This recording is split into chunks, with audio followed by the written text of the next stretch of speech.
And we're live, and we have Julio is here, and Teresa Blowin is here. Hi guys, how you doing? I'm Doing doing great, good, doing thank great. you. All right, so Teresa Blowin just did a giveaway for zinc, and Walter got it. Walter Bunning. That's awesome. And then, while we're on the subject, let's go this way. And Walter did a shout out to Julio today, so Yes, he did. Yes. it's all about Walter today. No, Yeah. all right, so Yeah. that's No, that was very nice of him. how's everyone doing in the side chat? I heard talks of rain. And you know what's funny is about 5 days ago we had snow that actually stuck on the ground for a minute, Really? and I'm thinking global warming. Yeah, right. Yeah, no Wow. kidding. In May, come on now. Oh, But we had Yeah. snow. it's hot and sunny. Yeah. Yeah, we had snow flurries here last week, and it got on the grass. It didn't ever get on the roads and stuff. And let's see. Chico won a giveaway. Huh? What did he win? Okay. Yeah. So I'm not sure I'm convinced on global warming. I don't remember having snow in May here, so I don't know. Oh, we had that huge blizzard and the Easter back in the 70s. Huh. 74, 75. You remember that one? That was towards Easter. Hmm. Well, I used to golf on a golf league on Tuesday nights, and May 24th, I'll never forget it. We always Mm. played in the evening, and it was under the lights. It started snowing, and before we got done, the ground was covered, and we're hitting white golf balls. Yeah. It was miserable. Yeah, we were so desperate to play. We played temporary frozen greens, Uncle John and my other uncle, and just to get out, But good luck sticking the ball on the green. They Yeah, were frozen solid, and they were the size of 10 feet. So Walter's here. We were just talking about you, Walter. You won the giveaway, and you did a shout out for Julio. There's Uncle John. Yeah, Uncle John remembers frozen greens. Oh yeah. So we got Mother's Day tomorrow. Everyone that's still got your mom, go out and hug her and give her a hug for me. absolutely. Yep, love them while they last, because Hmm. that's a tough one. Yep. Tomorrow's a busy day. And did anyone get the thumbnail? Probably not. Mom. Yeah. Anyway, let's see who's here. Let me run them down real quick. In the side chat, I'll start at the bottom here. Michael Hurtneck is here. Uncle John is here. Reloader762 is here. Walter Bunning is here. Vanessa Kitty is here.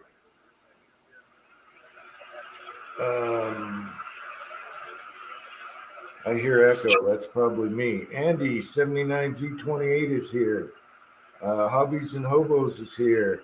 I thought you were taking the sailboat out, Hobbies. All right. Corners and Doors is here. Papa's Place is here. And I hope, Fuzzy is here. And I hope I didn't miss any. Just Jeff is here. And I hope I didn't miss anyone else. Okay. All right. Thanks, guys, for coming on here. Thorzax is here. All right, that noise is me. Let me restart this. Oh, wait a minute. I think it went away. I think it was me. My sound was up on my iPad. My sound was up, so it could have been me. We got Okay. Andy is here. Hey, Andy. Howdy, howdy. Good to see How you you guys. doing? How you doing? I'm doing good, thank you. How was your weather today up there? Cold and rainy. Same here. Yeah. Yeah, this is May. Well, I guess Mayflowers. Yeah, whatever. No, April flower. April showers brings May flowers. Yeah. Okay. April's already gone. Well, we had flowers in April, and then it snowed on them. Yeah. So whatever. Yeah. I don't know. It's weird. So yeah, hope you guys are all doing good. Took care of Mama and your wife. I have plants in my loading room rusting my guns as we speak. Watered plants. Mm. I got reservations. Take the wife out for dinner tomorrow. There you go. That's good. What kind of food? I have an idea. It's the first time we've ever been to it. It's called Falls Inn over in Rose City, Michigan. And Huh. Mm. we've always talked about going there. And she said, well, I want to go out for dinner tomorrow night. I said, okay. Well, around our town here, there's virtually nobody open on Sundays. So we've got to go 18 miles to the west. Sounds like they got a good menu. Mm. Just give me a good hamburger and I'll be happy. Yep. Same here. Yeah. I don't know. I'm dying for some good Chinese, good barbecue, and good Mexican. I ain't eating Chinese food. My wife loves it. I don't want nothing to do with it. Wow, really? Mm-mm. Yeah, one of my favorites. Yeah. It just don't look good to me. It don't look good. Oh, you got to you got to try it, just like Clint Eastwood did in El Torino. Yeah. Yeah. I guess it depends what you get, you know. Yeah. Yeah, Mongolian beef, good chow mein, good fried rice. Hell yeah. We want anything like that, we got to drive 75 miles down to Bay City. Wow. Yeah. Andy he can probably just go a block and he gets good Chinese food. Mm. About a mile away from me is the best one. Okay, that ain't bad. I'll take that all day long. They Mhm. deliver. Oh, they got one. They got one in West Branch over here, west of us. It's about 31 miles over there. When we go over there, a lot of times the wife will get it and bring it home, fix me something else. Hmm. Is Fuzzy's birthday tomorrow? Is it fuzzies or kitties? I think it's Fuzzy's birthday tomorrow. Hey, Fuzz, happy birthday. Yeah, happy birthday. Happy birthday, Fuzz! 39 and holding. Oh, we got Uncle John here. Did I miss Uncle John? Damn it. Yeah. So, Lead Bullet Junkie is here. I'll post another link. I don't have your emails anymore, so here's another link. But luckily, YouTube has been leaving me alone for now, so that's good. That's good. Mhm. Every day I check my emails and I'm like, yeah. Yeah. Weight off the back, huh? Yeah, every time I see a YouTube email, these were subs, so luckily it wasn't bad, but usually it's bad. Yeah. So, what kind of projects are you guys working on this time? I'm I've gonna. been catching up on reloading. So trying to finish up. I did some of it today. Or actually the other day I did a lot of it. So hopefully I'll get it done then this week coming up. Next week I'll be able to arrange. All right. Yeah, I'm hoping to make a video tomorrow. A lot of people were talking about lead hardness testers, and they were bringing up the one that I have. Mm. I do have a small video out there on it, but I'm thinking of making one tomorrow. Mm. Okay. And that's the spring loaded one? Yeah, the cabin tree. Okay. It's not too bad. It's like $1.25. Okay. I'm sure it's easy to use. Very. compared to that Lee thing. Yeah. They used to use the pencils. Yeah, I'm a pencil guy, cheap, easy, I'm cheap Yeah. anyway. But if I did see one of those old testers, like thrift store or whatever, somewhere cheap, I'd pick one up. It's good to have cross reference. Yeah. Lyman had this little nice one. You look at the Lyman older manuals, they're like the point was like a piece of a hanger or something like that. It was very lightly made construction. Hmm. Lyman used to advertise in their manuals as a hardener for hard Oh, lead testing. Yeah, that was real nice. okay. Chico has one. Chico is here. Hey, Chico Wise. You want a firearm? Did Chico win a firearm? Come on now. What did he win? Now I'm curious. Was it a high point? Let's see. Eagle Eye is here. I'm posting links on the side, boys. Eagle Eye is here. So, what did Chico win? Now I'm all curious. And what is with Chico in a golf cart lately? I know. Yeah, all of a sudden, and I'm waiting for the jackass roll. Yeah. Yeah, what's with the golf cart lately? I'd love to have a golf cart. Is he shooting or playing golf? Yeah, I'd love to have a golf cart here. I don't have to start an engine up, go down, Yeah. open the gate. Yeah. Oh, one guy is here. Yeah, so Chico, we got to know about what you won and golf cart. Oh, wow, he won a Canic. Damn. That is a nice prize. Very nice. Holy crap, I hear those have good triggers. I bet they do. I've shot a couple of Dans, and they are a sweet trigger on them. Whole lot better than that Smith & Wesson I got. Yeah, your Smith will be better once you put that one trigger in there. It's better than anything you can do to a Glock trigger. Yeah, that Apex. Apex, yeah. The Smith & Wessons take to them better. I had to foot the bill for a new chronograph today. I took mine out this morning, and it's been acting up. And I first round that shot out of the 10 millimeter was 1434, 1440, something like that. And the next one's 1130, and the next one was 1232. And but prior to me, Do you have a Codwell? no, one of those pro chronos like you got. Wow. Really? Except, Those things look nice. but it's Wow. like 40 years old. Oh, Man, wow. Pro Chronos were good, but I noticed that a lot of people with the Caldwell, depending on the lighting, they'll get this weird number, Yeah.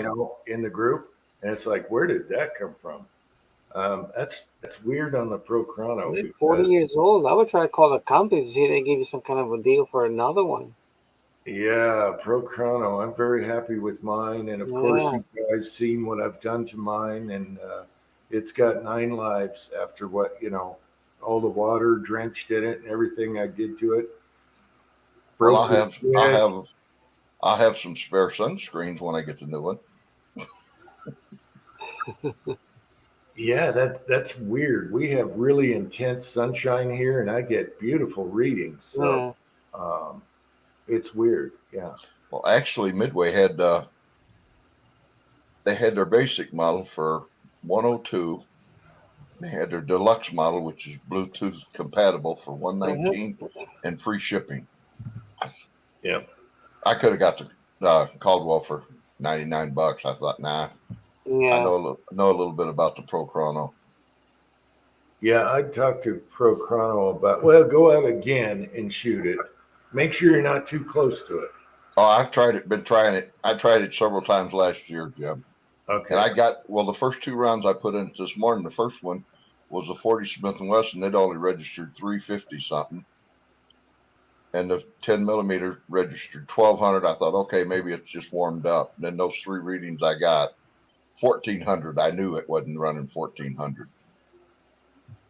So. We got home and just ordered a new one. Oh, okay. Be here next week. And watch you. I don't want to say it, but you shoot it right away. Blow it up. I have done that before. That's why I had to get some new sky screens for the one I got. Yeah. Actually, I got the new plastic ones. Where the old one I had with mine was the cardboard. It's like with the like yeah. the, whatever that plastic is in it. Yeah. Corrugated cardboard. So Yeah. you must have had an older Pro Chrono, huh? Oh yeah, it's probably it had to be 35, 40 years old. Oh, okay. It served its time. Oh yeah, and the wires broke on the battery, and I took it to a guy, and he soldered me some new wires in there. But yeah, wow. Yeah, it was time. Yeah, that's I hit the back shade with 45 because I shoot uphill, and they weren't like kinked, and so I just ran through that back one and soldered it back together. So yeah, that's right. Too close to the chrono, and you'll get a blast, especially with the suppressor.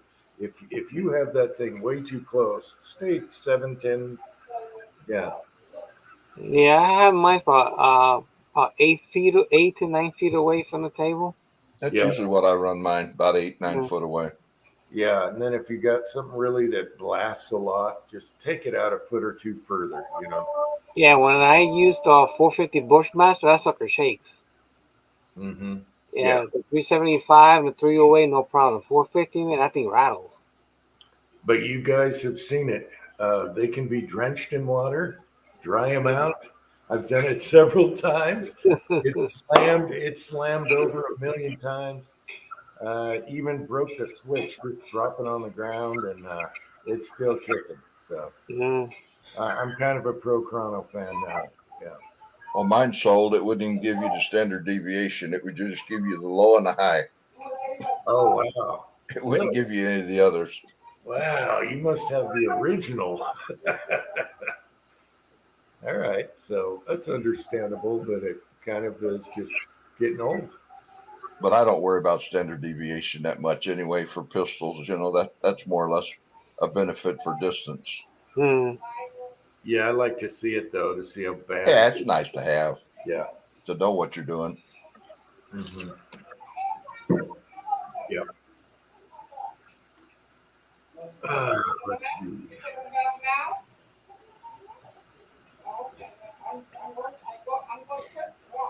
So, Uncle Jim, that spray painting the base of those powder coated bullets, that's a great idea. Well, we'll see if it works. I thought about it, and I'm like, I should spray another one and shoot it through a milk jug just right away and see what the base looks like. Is it burned? Is it curled? Is it the same? If it looks great, then it's really good. Yeah. So maybe I'll spray a bullet tomorrow, the next day, and do a water jug test. Let it dry a couple hours. Load the thing up and see if it stays on the base and what the base looks like. Yeah, I can't see the powder hurting the gunpowder hurting that. Yeah, lacquer is a different animal. It's got resistance. Yeah. So heat could have a problem from the powder. It could melt it, but I don't know how much heat the base of the bullet really sees and for how long. Yeah. Okay. We have a 5.7 pistol, and they lacquer coat the brass for dwell time. Mm-hmm. And after you shoot a whole bunch of rounds, it's recommended to run a patch through or take some the liquid carburetor cleaner, because that'll eat the lacquer. I guess that's what some guys do, and just run it in your chamber where the brass is. And it keeps your chamber from built up lacquer. And I'm sure a patch of lacquer thinner will do it too. So I'm thinking, let's run it through the jug, see if it does anything. If it's just on the base, it probably won't. It's just going to be, yeah, we'll see if it works. It could be a big fail. We'll see. But I think that'll be the next video, shooting a jug with lacquer base powder coated bullet. You got to title the next one, Mother Jugs and Speed.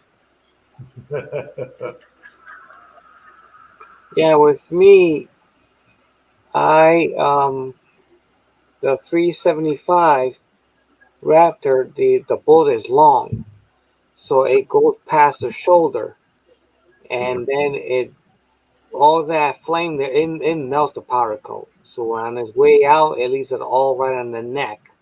Really? Do this. I don't know how much is on there to protect it from letting, so I just cover with 45-45-10 just to give a little more protection down the barrel, and that's pretty good. But I don't get a lot, so it seems like the 45-45-10 is giving it a little more protection than just straight powder coat. Interesting. Yeah, so it's less powder coat being melted on the right on the end of the brass. Without it, it's a lot of powder coat on there. Huh. So it just burns it right off. Let's see. We got AR Guns is here. Mark Thomas is here. Michael Dunn is here. Hope I didn't miss anybody. Yeah, that's interesting. I think the only time I smoked powder coat was when I ran a 115 grain bullet going really fast, Right. really hot. And I think I smoked it because I could smell it. Yeah. Yeah. Yeah, I was thinking of lubing just for that caliber only, but I don't know if the lubing will help it or not. I don't know. Interesting. But for now, we're using that 45-10, and it seems to be doing pretty decent. It's not as bad. Hmm. And how fast is that Raptor going? Um, I gotta do the velocity test. I got good grouping out of it. Let me see, bring you the. I didn't do velocity, but this is my. Can you see it? I can enlarge you here. There we go. That's at 100 yards. Oh, nice. Yeah. So I just gotta get the velocity out of it. So I don't know what the velocity is. Oh, okay. Yeah, because I did a few powder charges at Yeah. 3-shot groups because it wasn't working out for me. So let me try something different. So I tried accurate 5744, and that did better than a reloader 7. Hmm. So it did good. So I just gotta get velocities. So with the jacket, it did real nice. Let me see. I got notes everywhere here. Somebody's got a cool ringer. Yeah, I don't know if you can see this, but this was on 100 yards. Close up again. Hang on. Yeah, there it is. That's at 100 yards, and that's actually jacketed. And what weight bullet is that? That's it's a Sierras. Those are 250 grains, Huh. and the velocity is. I got stuff everywhere here. It's 2116. So it's moving along pretty good. All right. So, are you happy with the Raptor? Oh yes, I love it. Okay. Still having fun with it. Uh-huh. All I'll be right. shooting that more. I'll be shooting the Raptor more than anything else. I enjoy it.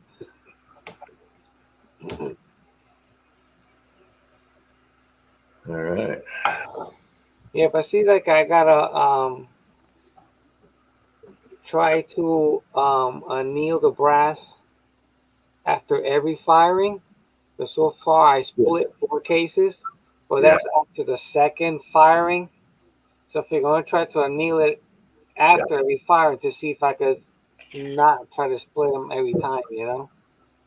Yeah. It's a good idea to kneel every time anyway. Yeah, As long as you don't over anneal. Yeah. Yeah, no, I use the finger method. Yeah, fingers don't lie. Mm. You know, yeah. And it does. You know, it didn't take long when you're doing. You know, No, it goes pretty quickly. yeah. Garage guys here. Yeah. Speaking of which, my you know that machine my son has. He made me a jig for kneeling now. So I just dropped that.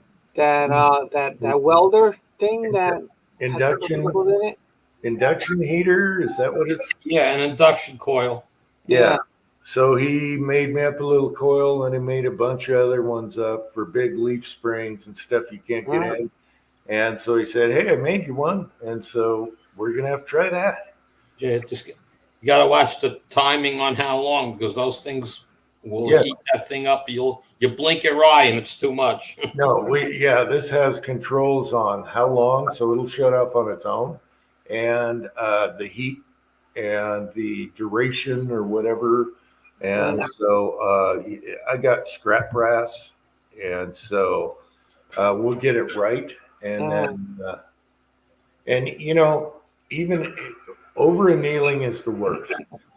But if you under annealed, you're still not hurting anything, you know. So it's always It's always good to go on the lighter side than the heavy. Mm. Yeah. I know back in the 80s, I used to shoot IHMSA back when I had a, it was a 221 Fireball. It's when they come out with that 7BR. And before they come out with factory brass, you took 308 brass and necked it, run it through a die to length, which the cartridge itself was only 1.5 inches long. And of course, moving all that metal down there, you had to inside ream it and outside ream it, and trim it, and all that stuff. And I annealed it, and I did it the old-fashioned way. I just set them up in water, almost to the shoulder, run a torch, just get them red, then flip them over in that water. Yeah. Spun it. You can spin it on a little spinner plate thingy. Yeah. I just set them up in the pan and just kicked them over when they got red. Let's see, we got Bisley Blackhawk is here and Alaska One Andy. Yeah, so wait a minute. You had the 221 Fireball, the 222? Well, it was that action, except it was actually they come out with it in a 15-inch barrel with in the 7BR bench rest. Oh, so it wasn't a nylon bolt action pistol. Yep, it was a nylon. It was same thing as the 221, except when they introduced it, they had added a 15-inch barrel chambered for the 7BR. Wow. Yeah, it was the same action and everything. Huh, cool. It's one of them guns you wish you'd kind of kept, you know? Yeah, the nylons are cool. I got one in a 22 single shot that's a safe queen because it's worth a lot of money right now. Weird. A 22.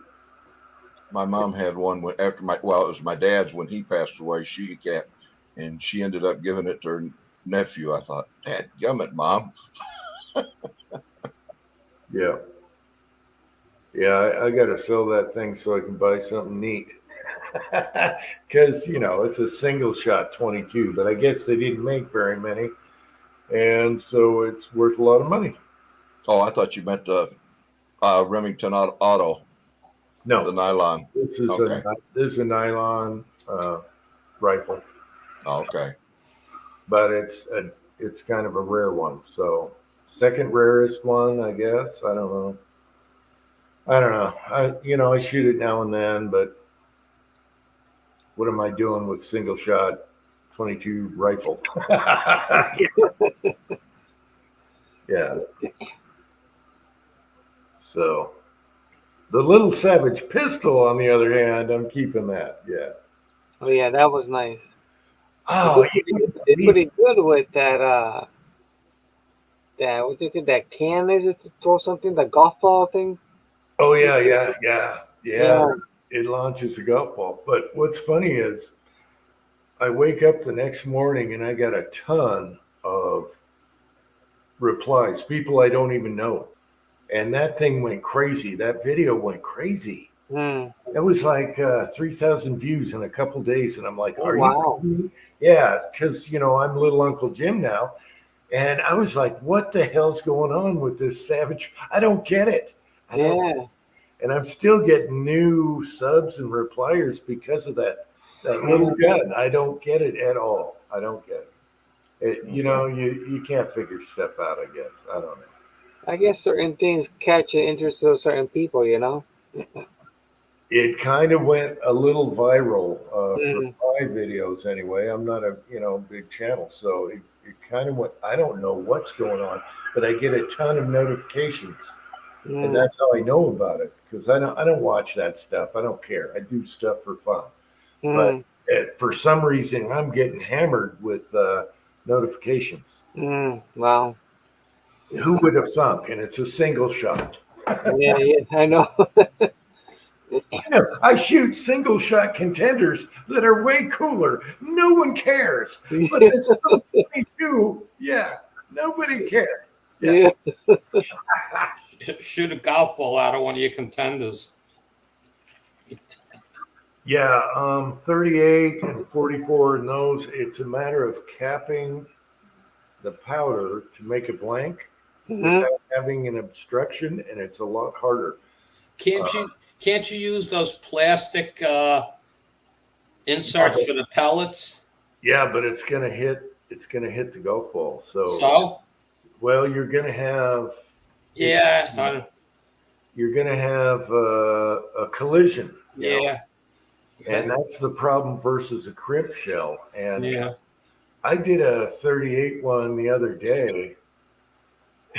This video never made YouTube, and so I'm up there and I'm shooting a golf ball, and it goes poof, and the golf ball drops at my feet because That would have been a good blooper. I had it like a snake shot and everything. Yeah. It didn't have enough compression to hold that powder charge. And Mm. so it just went poof. And I looked down and it's right. It's funnier. I should have posted that anyway. Yeah. And the problem was I did a whole 10 minutes of working up to it, a video, Mm. and then poof, right at my. I should have kept that video. Oh, hilarious. As a matter of fact, I've done 4 videos now that were all done, edited, ready, put on YouTube private and ready to unleash. And then Mm. it's like, no, don't like them. So I killed 4 videos. My last four, Mm. yeah, my last 4 videos I killed. Yeah, didn't like them. Not happy. No, Mhm. not happening.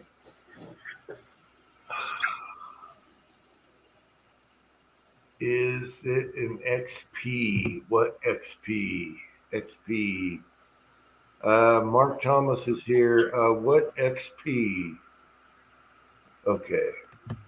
But yeah, have you guys ever done that? Had 4 videos you killed in a row and said, no, don't like it, not happy. Well, I've done video, didn't post them, but doing the making, I've done like 3 takes. Yeah, If this don't work out, forget it. But I'm gonna do it again. yeah. But I'm talking edited, done on Mhm. YouTube private. Because I put them on private and then I watch it on the iPad to see if it turns out okay. Yeah, Because on the phone, it's hard. I do everything on the phone, right. and it's hard to really see. And then I wake up the next morning and it's like, that sucked. What are you doing? It's yeah. So I'm on a losing streak right now. If I was a pitcher, I'd be fired. Yeah, I'd be traded off. Ah, but it's what keeps everything interesting. Yeah, nylon. Okay, yeah, it's a nylon single shot. I wish I could show it live, but it's a Model 10, I believe. Yeah. And it's not the one with the magazines, none of that. What makes it rare is the single shot. The rarest one was the smooth bore. That's the rarest one. And then there's the single shot. A smooth bore 22, believe it or not. Mm. That thing's worth crazy money. I saw it on a rack and I bought it because I knew it was rare. I knew it was rare and it was cheap. It was a consignment gun. It was like, yeah, I'll get it. So that'll probably make me $700 profit. Ain't nothing wrong with that. No, but it's just sitting in the safe. I want to buy something cool. So.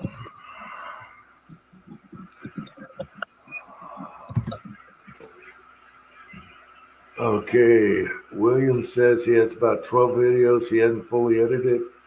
Well, I like to get them out of the way. If you let them pile up, then it's work. I went out this morning out to the gravel pit and did 4 videos, got them all in the can, ready to go. That's what I've been working on all day. Yeah, usually I'll go bang, bang, pow, and I'm done by the afternoon. They're done, edited, shot, whatever it was, and on YouTube. Otherwise, I don't want clutter. My reloading room is cluttered enough as it is right now. I got a billion guns to clean. I got the biggest mess. It's driving me crazy. And it's easier to tidy up, start it, finish it, out of there, start new. That's how I like to do it. Yes, I do. Once I get done reloading a certain caliber, I clean everything up and then start again fresh with another caliber. Like I don't, confuse anything. Yeah. Put some, powders away. Yeah. Yeah. The powders are always in the cabinet. Whatever. Yeah. Whatever you're Trees of Blowing just did a good video on take your time. Yep. Take your time when you're reloading. If you're in a rush, don't just go do something else. Change your oil or something. Yeah. Yeah, and I usually have one powder on the bench, and it's always facing me like that. I know that's the powder I'm working with. Yeah. They're all in the cabinet, or they're in a thrower, which is on the shelf. So you can't mix it up. Yeah. Sometimes you get frustrated too when you're reloading. If something's not going right, just walk away and start over. Yeah. Yep. So I stopped at a little local range today. I've never been there. It's like 6 points, nothing special.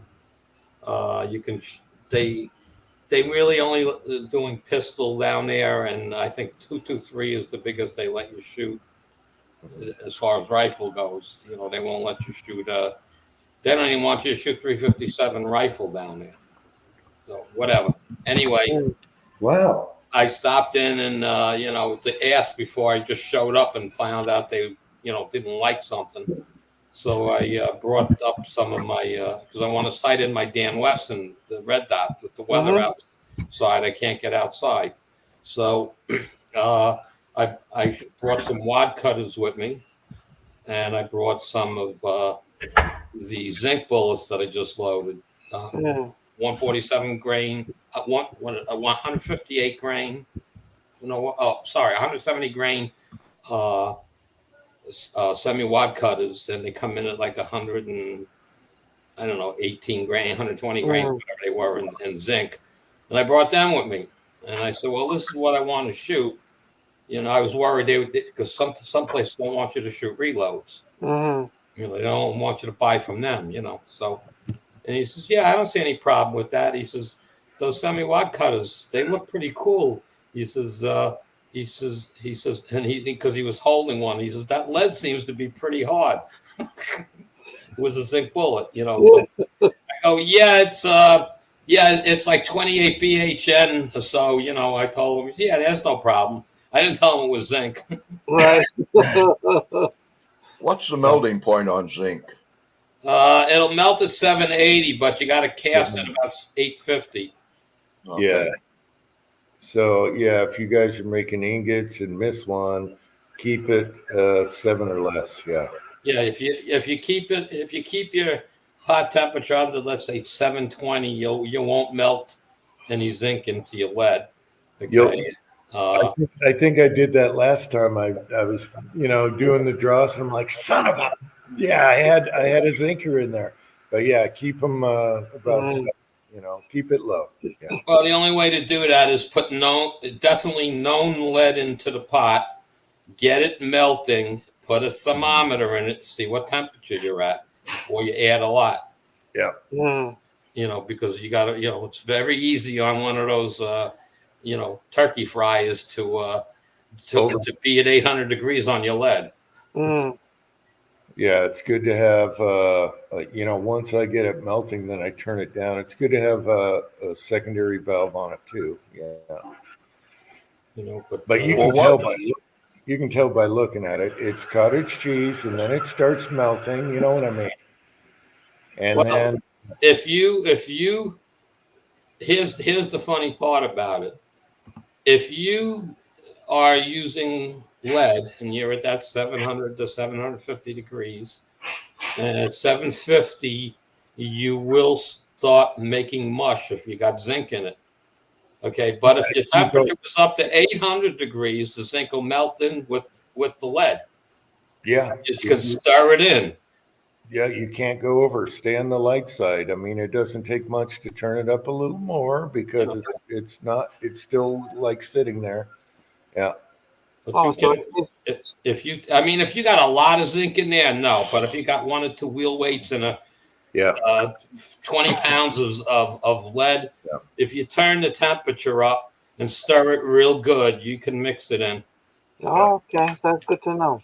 But then when you go to cast with it, you got to keep the pot hotter. Right. Otherwise, you'll have the mush will form in your casting pot. Mm. I got a zinker right there. Bastard. Yeah. Well, put them aside. JH586 has a Seiko pot. He'll be looking for zinc soon. Well, I'm gonna try zinc eventually. I'm gonna try it. So I've been kind of saving it. There's a nice beauty right there. Yes. There's a nice beauty. Yes. Now the only thing with the zinc is, will you be able to get to mushroom or no? No. No, it's gonna shatter. Well, You shatter. honestly, I think if it was a heavier diameter bullet, in other words, bigger than 9 millimeter, Mm-hmm. like in a 44 caliber, I think you will get some, expand. Not so much expansion, but the bullet itself will all get fatter. Mm-hmm. Okay. Yeah. If Because you no longer have the velocity to shatter it in a big gun. Yeah, but Okay. what I like about it is if you have a gigantic 300 blackout that's a light zinc bullet, that thing might tumble. Say you're hunting, it might tumble and really work really good hunting. I don't know. I mean, if you again, I'm waiting for Taco Mike. Taco. Yep. To he did a lot of zinc shooting. He hasn't put the videos up yet. Mm-hmm. Okay, so he talked about it in one of his Taco talk things, but he didn't. He says I got video of it. I just have no time to make the video, so I'm waiting for him to make some videos. He's really busy right now, and he's got a family too, a big family. Yeah, but he had good results. Yeah.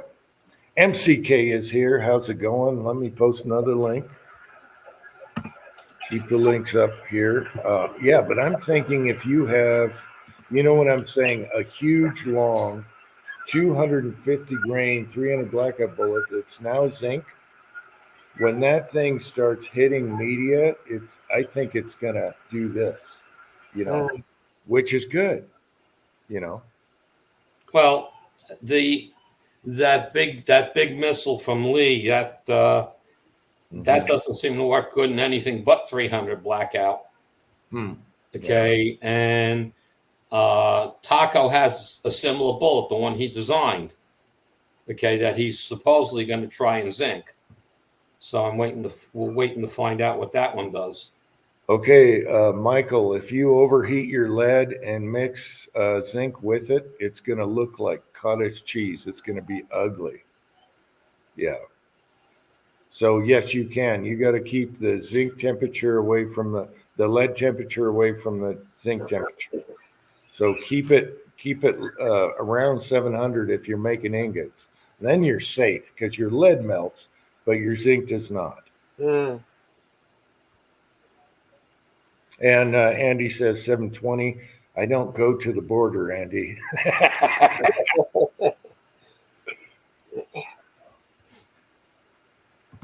Yeah, there we go. Zinc will float on top. Yeah, it'll just be like your metal clips and everything else, as long as you keep the heat down.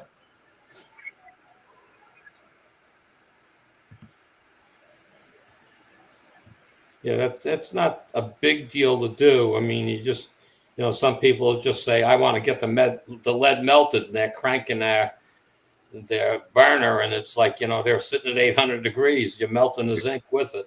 Right. You got to keep that temperature down, that 700 degree mark.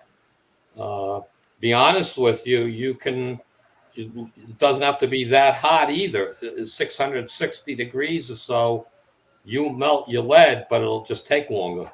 Mm. Yeah, that's why. Yeah, that's why I keep it.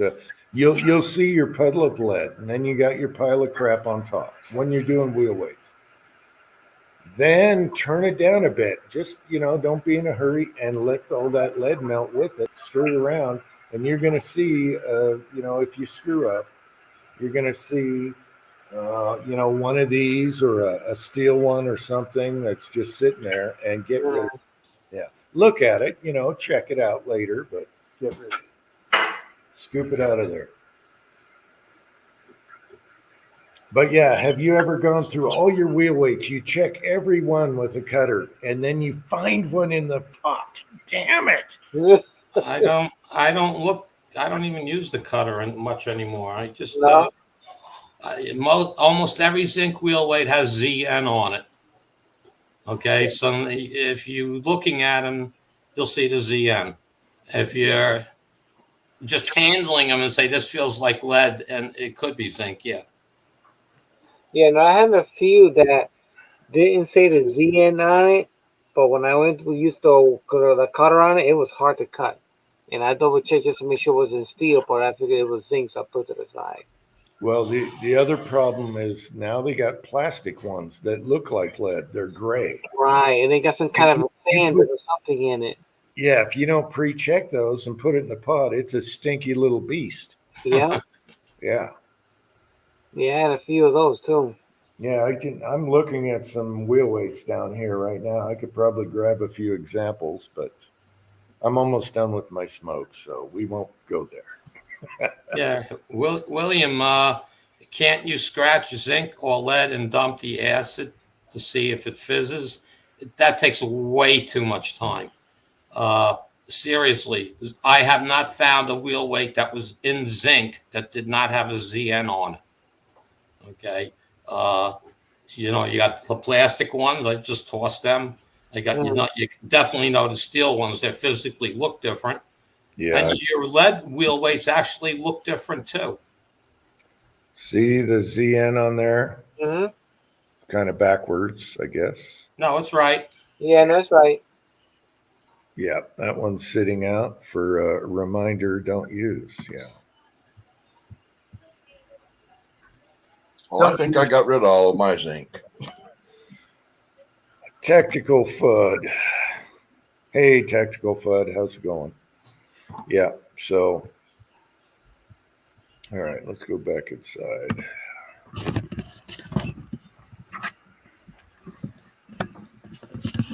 Oh, James is brave. He just throw the whole thing in there. Yeah, you can, if you want to. No, that's the whole thing. You can if your Yeah. temperature's kept down. It's just like powder coating in a basket. If you want to go fast, you can throw them all in there, but watch your temperature. Right. And it is fast because you don't have to sort. I just take the time and sort because. Yeah, so I'll do a little bit a day till I get it all done. I just go into the garage. I got the bucket I'm pulling from. Lead is on the left, zinc is on the right, and then behind it is the junk. Mm-hmm. And it's like, I just, I pick them up. Anything with ZN goes there. Steel is easy. And if I question it, I actually don't use the pliers. I have a little small drill, Uh-huh. and you'll go right into lead, but you won't go into zinc or steel. Okay. And that seems to be, because sometimes you get hard lead and you're trying to squeeze it and you're questioning it. Is this lead or not? Mm-hmm. Okay, so James is lazy. He dumps it all in a pile. Yes, as long as you're sure what your temperature is, that's good. That's fine. But James, don't you do zinc too, right? Yeah, James does zinc. Yeah, he does zinc, yes. The problem is those plastic ones now, man, they'll stink up your Yeah, but it's plastic. It's easy to pick that out. Yes, it's like powder coat is amazing. Okay, I do all my powder coat bullets. I retrieve them and melt them. The powder coat looks like sheets of clumped Yeah. plastic, and it just floats to the top. It's so easy. It's so easy. Yeah. Yeah. Yeah, James says he does zinc all the time. Yeah, he does zinc. I know he does. So that's what I'm saying. I mean, James has been doing zinc actually longer than me. Okay, and it's just whatever worked for him worked, and that's it. Mm-hmm. Okay. Yeah, and Mark brought up a good point. If you got a chunk of steel, you can sit there and tap your wheel weights against it and hear the tone. Yeah. You have low pitch versus high pitch. High pitch is zinc. Ting. Yeah. I still like to sort though, just because. It's relaxing. It is. I put music on. I got the garage. Well, if it's not in the winter, I'll have the garage door open. I'm sitting in the garage door. Yeah. Tunes on and just relaxing. I don't sit in front of it for 3 hours. I do an hour's worth. Yeah. JH586. It's all done. Yep. I'll usually put the table outside and just sit outside in the sun and go through them. It's a dirty job, but once it's done, once they're in ingots, that's when the fun begins. Mm-hmm. Then it's all. I got a good question to ask people because, as you know, at my job, we use various different types of lead by the ton. It's literally by the ton. We buy 2 tons a month. Okay, and it's all special lead. It's 6337 solder, which is 63% tin. Mm-hmm. Some of you guys I've sent that to. You mix it in. They add tin into your system, but you need to know. You need to use the formula so you don't put too much. But I also have access to tin. Okay, and I'm trying to say, should I bother? And the other thing, instead of giving you big, I use muffin pan, the small muffin pan. So instead of giving you those small muffins, which is still a lot, okay, I can give little tiny pancakes. So in other words, if you say I need 4.2 ounces, you can get real close with it.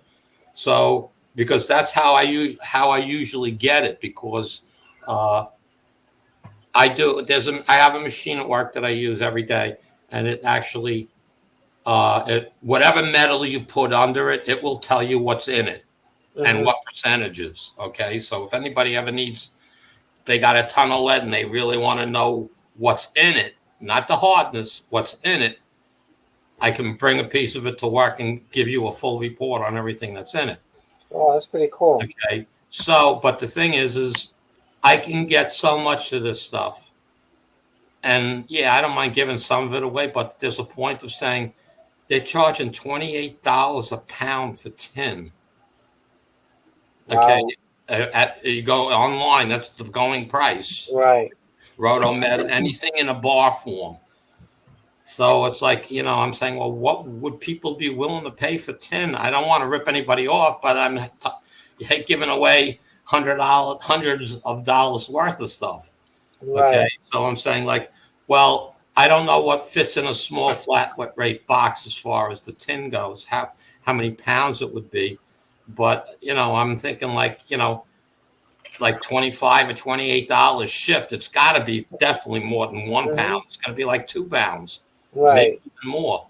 That I don't, and I will give it to you in small chips, so you don't have to, stick it in and take it out, to melt some, Hmm. so you don't have to break it down. So I don't know. I don't know what people think about it, if there's an interest or not. Yeah, no, it sounds good. I think that's what roto metal does. Something similar. There's also little nuggets. It's easy to just split everything up, and you don't have to worry about counting. So it's, I mean, I'm not trying to go into business, but the point is, there's 20 people that may want it, and it's like, okay, well, I can get you a way out of box and say that's how much is in there, and Right. that box will last you years. It's Hmm. not, it's not something you're going to use up in 3 months. Right. Uh, and so it's great. And I just saw a comment from James. Zinc is awesome for rifle rounds. You can shoot higher velocity, and they're flat shooting, which is true. Okay. You can also shoot lower velocity and get great accuracy out of them. Also, like Mm. I'm not shooting long range. I'm only shooting most of my targets. I'm shooting at her at 50 yards. But when I can put 10 rounds at 50 yards and cover it with a dime, I'm very happy.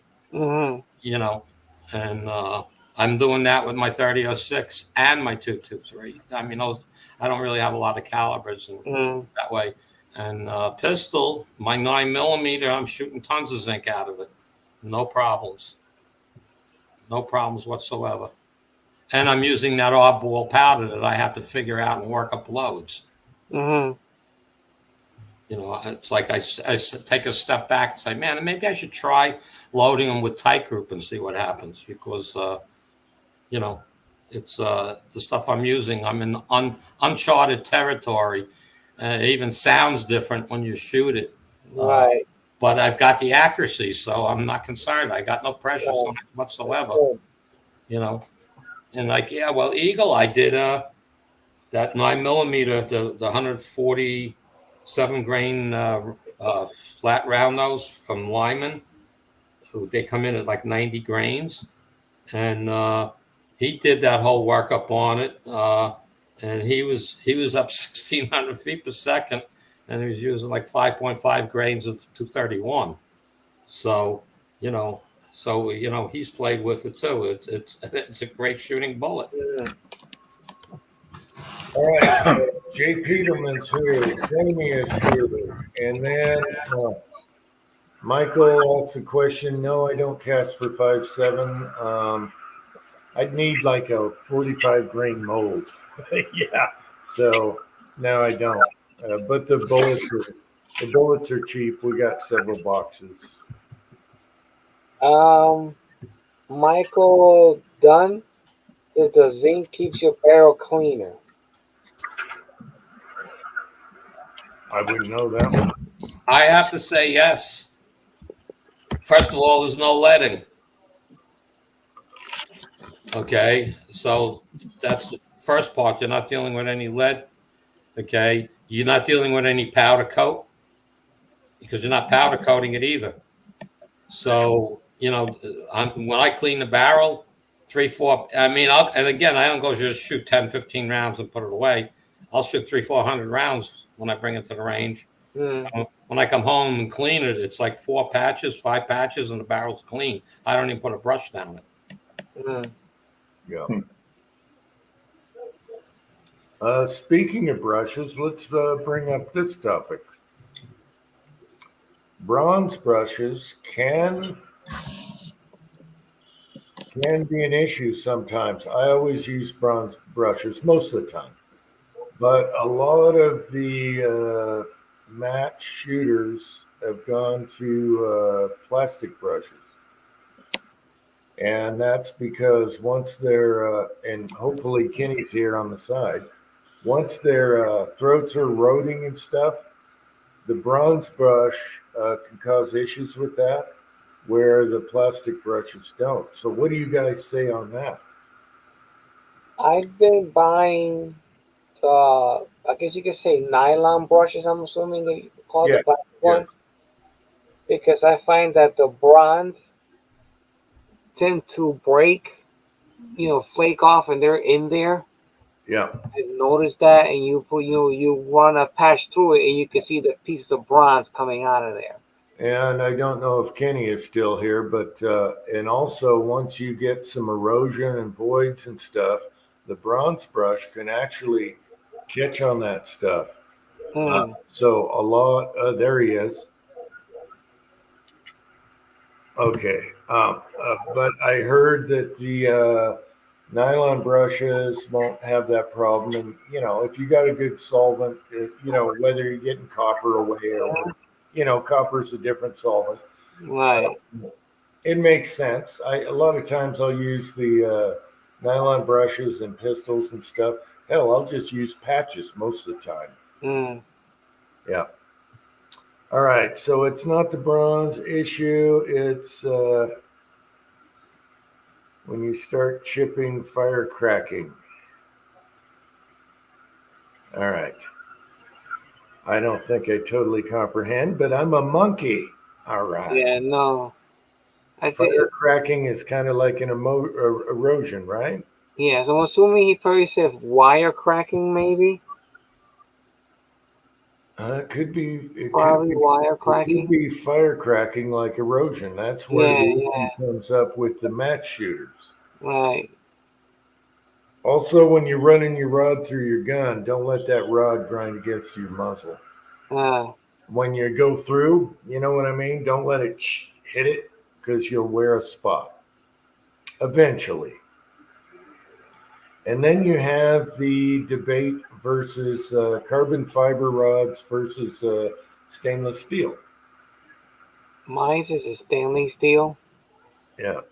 So you Alright. want to make sure you're not hitting that muzzle when it goes through and drops on the end of the crown. You know what I mean? I give you a quick tip for the worrying about your crown. Go out and buy some washers like you use in your faucet and drill the hole a little bigger and slip it on your rod up by the handle. So when you push down, you will never hit it'll always hit the washer. Mm. Yeah, you can mark it, and also if you have muzzle devices or whatever, you're hitting that. You know what I mean? So. Mm. If you got threaded barrels, screw something on there so when it goes through, it's hitting that instead of the end of your crown. But Mm. I don't get too carried away with that stuff. I hardly clean my guns, boys. Yeah, I just started to say you're supposed to clean them. Yeah. Just kind of wipe them down and let them go. Yeah, I'll usually take a gun out and run a few patches through because it's dirty, and then go shooting it and then put it back. But Mm. Put a drop of oil on the rail. Yeah, if you're in humid areas, you definitely want to clean your guns after you shoot them because it's going to stick to all that dirt. The humidity is going to grab to that, and then you're going to get problems. I don't have that problem here. It's so dry, you couldn't even get moisture if you wanted. Floyd Hicks is here. Michael is here.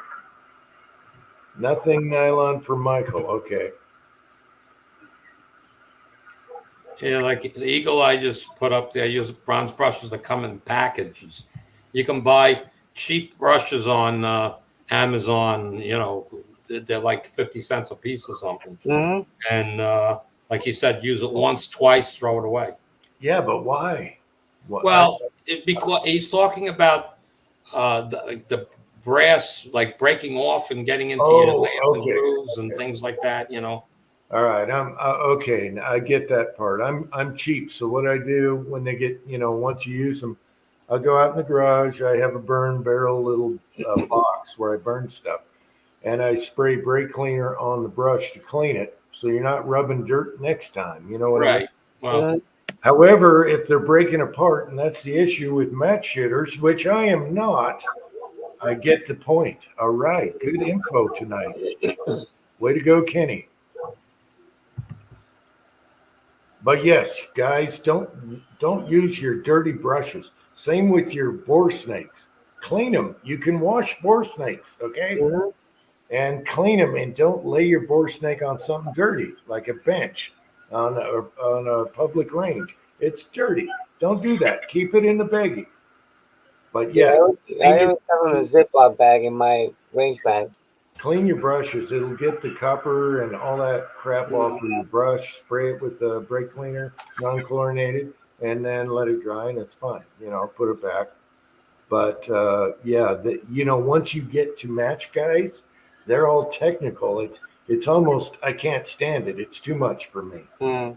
It's too much. I'm But sorry. like but like Kenny posted earlier that on his 22 match rifles, he puts a brass brush on the rod and puts it in his drill and runs it up and down the barrel. E Okay, so sideways. it spins. I'm just saying he posted that earlier, so it's like again Wow. he does use it. He's just telling you to be smart about it. Yeah, I've done that to chambers, but not the rifling. That's weird. Mm. Okay, I'm not going to argue. I don't have, he's got a bore light and camera, so I have Mm. no idea what I'm doing, I guess, but I'm not spinning the barrel sideways. I do the chambers sometimes if they're really bad, screwed up bad. Well, I've used in my handguns. I've put it in a low RPM drill. I mean, in other words, very low RPM, and push it as it's spinning. So it's almost like when you push the rod in, it spins. The brush will spin.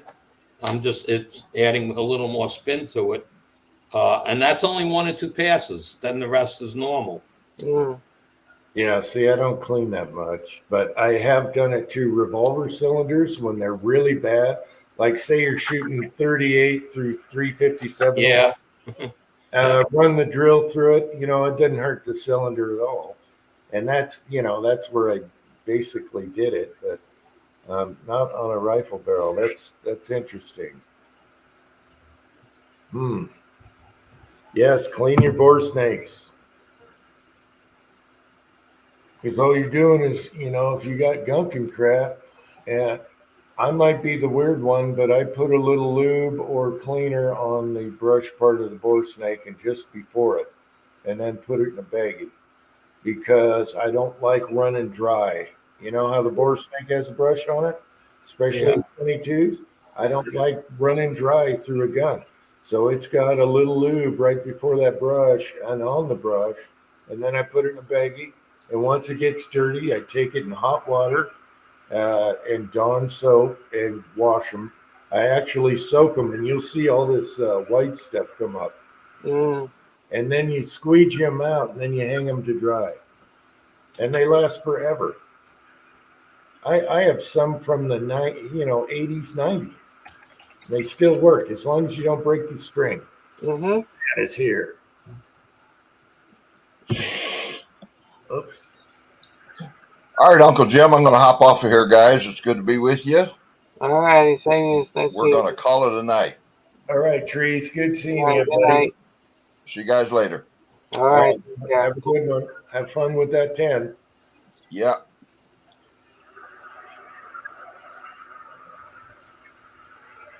Okay.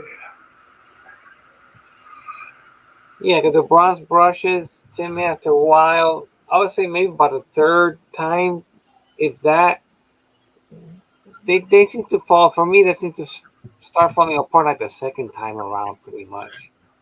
Well, Eagle Eye says, don't worry about it. It's for only guys that shoot. Yeah, I'm not going to get that anal. It's just too much, too much.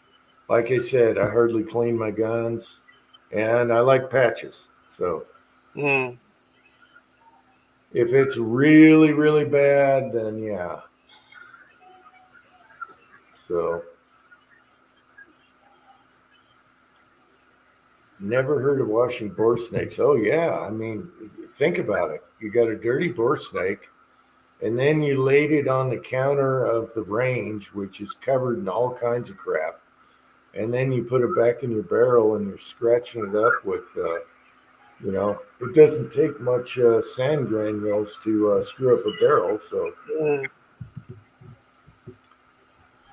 soak them and wash them.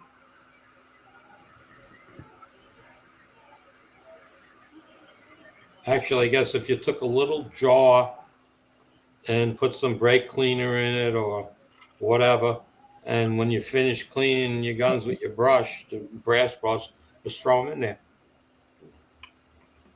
Leave them alone. When you go to clean next time, take one out, blow it off, and use it. We got Kyle Lusk here. Yeah, all the cleaning brushes, I just give them a shot with brake cleaner and they're clean. You tap them, keep them on the rod, tap them, spray them, tap them, put it back. Yep. Kyle, Pony 47 is here. Hey guys, good to see you guys.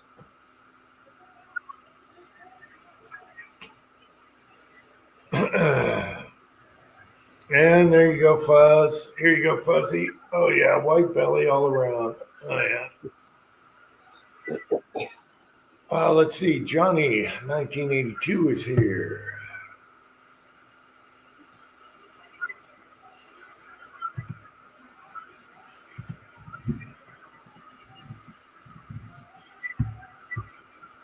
Yeah, I think my least favorite is cleaning guns. So I don't know.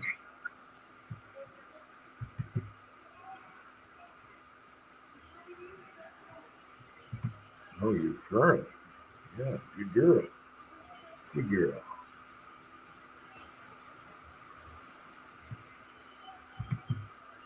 Let's see. What's supposed to link here?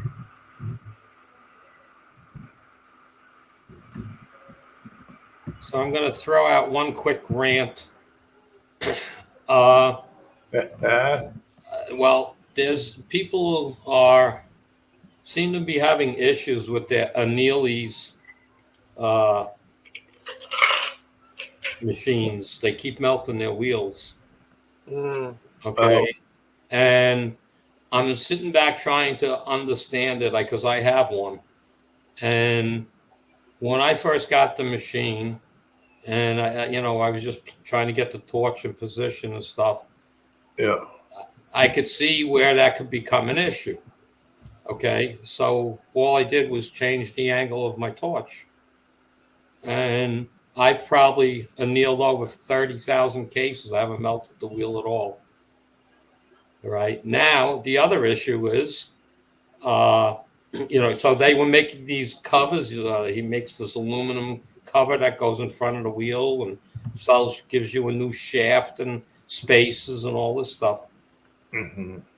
The Neely's comes with, I think, what they call like the standard size wheel. If you're going to go 300 blackout on it, if you're going to anneal 300 blackout on it, you got to buy the small wheel, then you won't melt it. So people that are having problems with this machine are not following directions properly, and they're coming up with excuses that the machine is bad, and came up with something. Not that his idea is bad, with making the aluminum ring over it, but there's no need for it. Now, if you're really worried about that, go out and buy the ugly annealer. They're pretty much the same price, and the ugly annealer includes the shipping. I understand the price went up $35 though, but that's part of the times. Mm. It's made in China and it comes here, so shipping is up, everything is up. So, but still at like $315 or whatever the price is, it's still worth the deal. It's all metal wheels. Okay, there's only 2 different size wheels. They're simple to change. And there's no way you're going to melt the wheel. Mm. So if you haven't bought one yet and you've been looking at the Anneal's, look into the ugly annealer. Mm. I do have both, and they both work great. It's just like the people, and Kyle will back me up on this one, the people that knocked the Hornady electric powder thrower. When I first got it, I saw what people were saying afterwards, but I went back and read the instructions 5 times till I understood exactly what they were talking about. And once I go, oh, that's how you do it, I've never had a problem with it. Yeah, no, I love the Hornady powder drop, but eventually the processor went, you know? Yeah, well, that's different if something burns out, but I'm talking Right. people are complaining it's always undercharging, it's Yeah, overcharging. I never had a problem. It takes way too long to throw the powder because you didn't set it up right. Right. You know, and so it's the same thing with the Annealies. Okay, if a lot of people in this, you know, that are reloading and stuff are not very mechanical. Okay, they get the understanding of reloading, but there's a lot of mechanics of it that they don't totally understand. They just do it because people they've watched the video that told them to do it. Okay, so they don't necessarily understand it. So it's the same thing with equipment. And you're saying this is a piece of junk; it doesn't work. Oh well, you know, you're using the wrong type manual powder throw for the type of powder you're using. Maybe I'll show it to Julio. He does electrical. So a lot of people don't understand what they're reading, and right away they're blaming the machine or coming up with a fix for something that's not broken. Right. So that's my rant. That's it. No, it makes sense.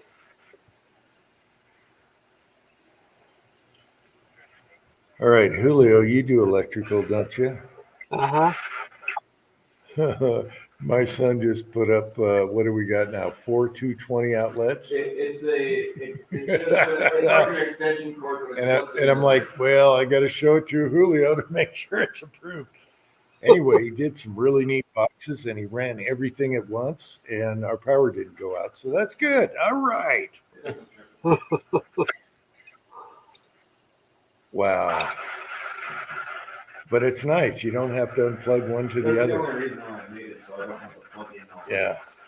I don't have to unplug one, plug in. And he made really nice boxes for it too. Okay, I'll show that later. Yeah, on the annealer, just isn't a lot of it pointing the flame kind of away a little bit of the wheel? Again, the flame.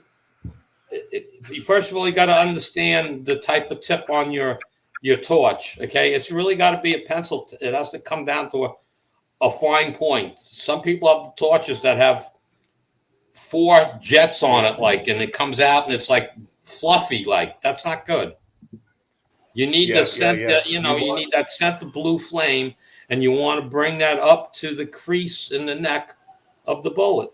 All right, that's okay, and just barely touching it, and it doesn't have to be straight on that the wheel's in the way. You can angle it so it blows out on an angle, and that's all you got to do is change the angle of your torch, and you don't burn the wheels. Right. Yeah. And they say after he said after 200 cases the wheels were getting hot and melting. Well, something's wrong because I'll sit down and I'll load that hopper up, which is about 300 223s. Okay.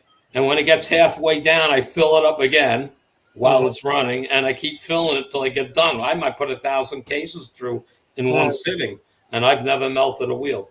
Right. So either they're getting their brass too hot and the brass is melting the wheel, or the flame's touching the wheel. Exactly. Yeah, the flame is too close to the brass. It's getting very hot. Wow, I got this off the barber? No, I'm actually the barber. I had my wife do the trimming and she messed it up. So I went to see the barber. That's all right. It goes. Oh, now it's working. I'm lagging or something out here. What the heck? Yeah, you were freezing me up a little while ago. All right, I'll go inside. My battery's not charged either.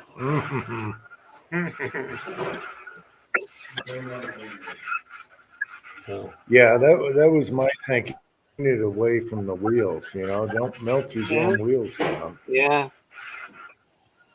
and some people are they turn the torch way up, and they're too far away to start with, so all the heat has got to go somewhere. Right. And then you got the flame on a torch opening wider Yeah. than it's supposed to be. So you really don't need to crank the torch head like full open. You want to create that hot blue flame, in the center, and where it's steady, where it's not shrinking or growing. You have to you adjust that with the valve, and once you've got the flame that way, you move the torch head into the case, and that's it. Yeah. There's the coil the son made for my brass. And again, it's got a timer, and so it shuts off each time. Yeah, it just starts you can over. set the timer. Yeah, you hit your foot pedal, and it starts a new one. Yep. And it kicks off. So we'll figure that out. That's a whole different animal for me, but we'll figure that out and see if it works. Well, he's going to make a machine for you that you drop the brass in, it's going to do it, and it's going to drop the brass out, so you don't have to take it in and out. Yeah. Yep. Yep. So, but it's very good. Sensitive stuff. No, that's going to work great.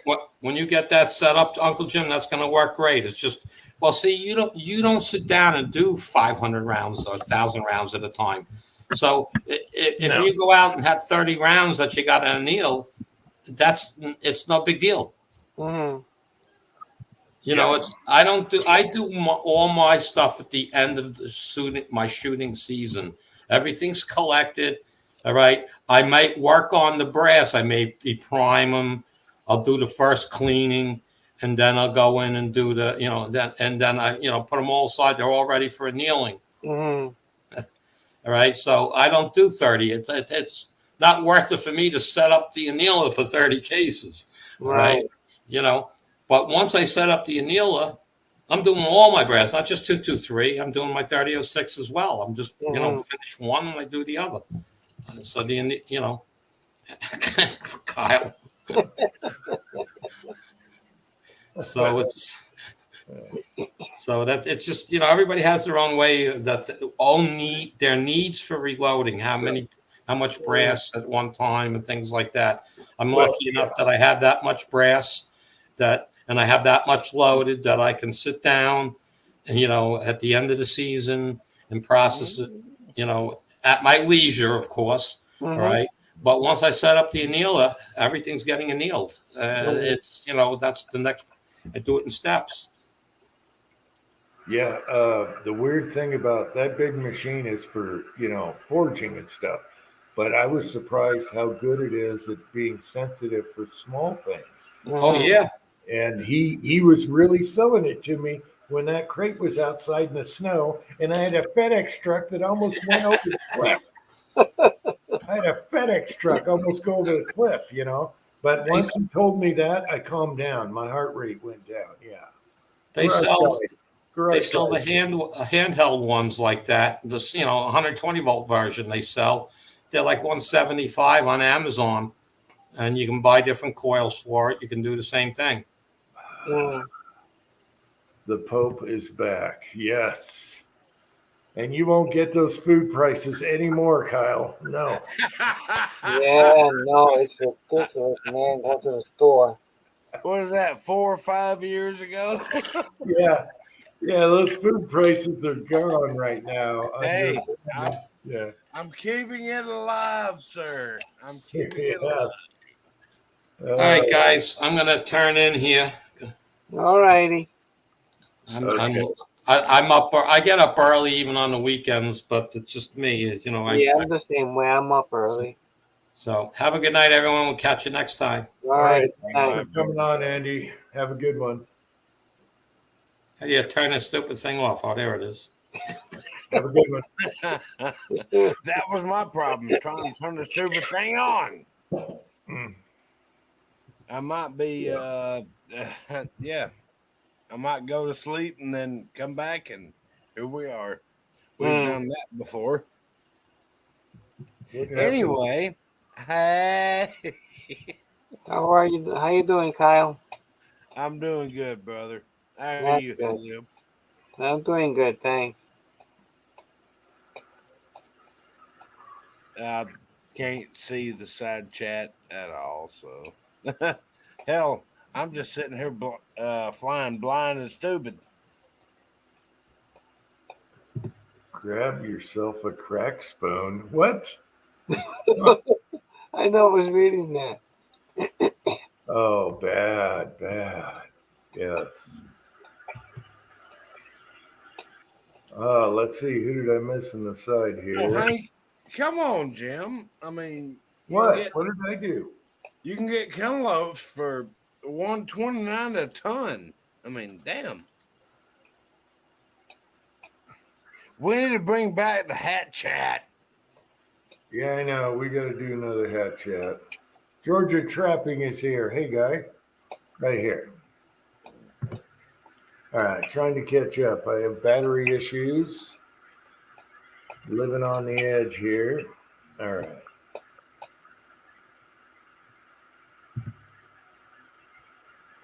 Okay. Oh, Choice pork tenderloin, $3.49 a pound. yeah. I don't even want to. Oh, I know. I would. That must be a pain to clean. What Kenny is saying there. The chamber cast in the AR-10. You got all these grooves and crevices there. Yeah. Yeah. I can see that. All right. Good night, Walter. Yeah, good night, I thought Walter. I thought you all would all be upset with pork tenderloin being $3.29 a pound. Don't burn that steak too much. All right. Trying to slug a barrel. What you buddies doing?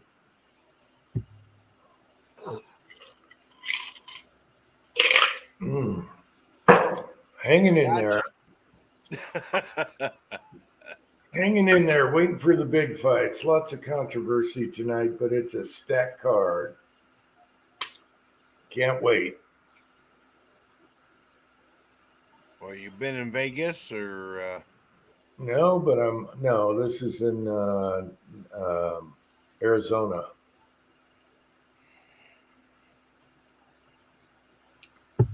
Let's see.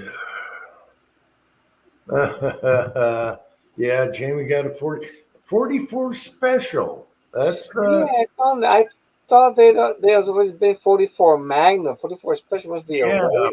but I think he got a deal on it because it's kind of unique that way. Yeah. Yeah.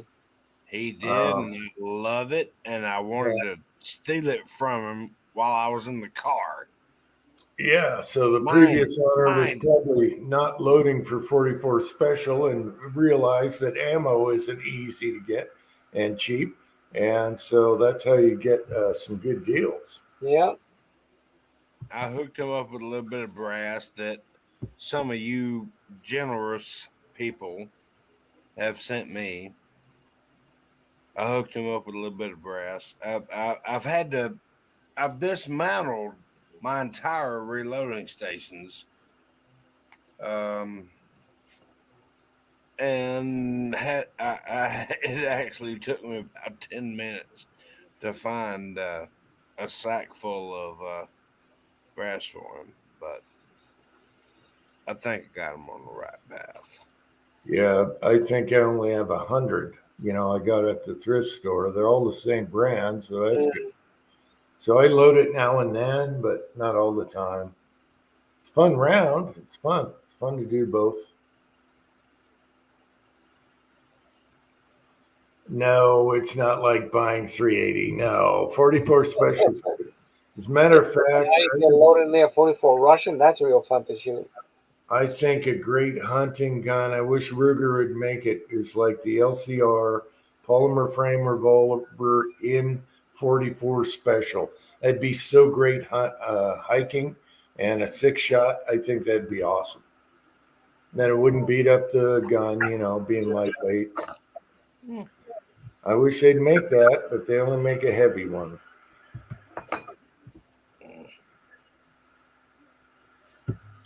Yeah, 44 special's fun, and I have that 1970s die set for the 45 special. So the old RCBS loads different. It's a different procedure, you guys know. And so that's the one I use for 44. Booze and Bullets is here. Hey, Booze and Bullets. Yeah, I haven't done. I even used 44 Russian in there, and Yeah. that's a lot of fun. Yeah. Real light. Yeah. And I cut down my split 44s down to 44 special and reuse them. They last forever. Mm-hmm. Yep.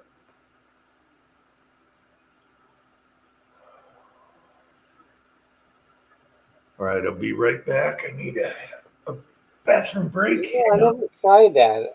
44 special. The Lee 310 is not a 44 special. I wonder how that'll work out. Must be very little powder.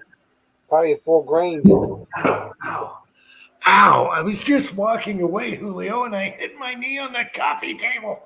Oh Son man, of a bitch. Yeah, okay. If you want to see a video, I'll do that. I'll do the three. I'll do the 310 and Are the you 44 sure you want to special. make a video when you're and doing you that? better put what? For 4 grains of powder? Yeah, I'll do the 310 and the 44 special. The 310 has 2 crimp grooves, so I'll go long and see if. Yeah, I don't have a 44 special gun, so I can go long, He's and we'll see going how. long. He's going long. All right, now I'll be right back, and I'll put some ice on my knee.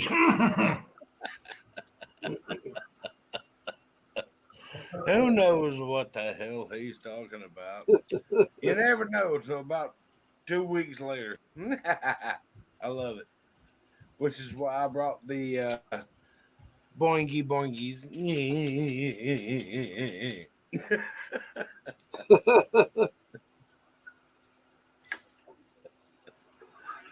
So is, What's is up? it warm in Georgia or is it cold?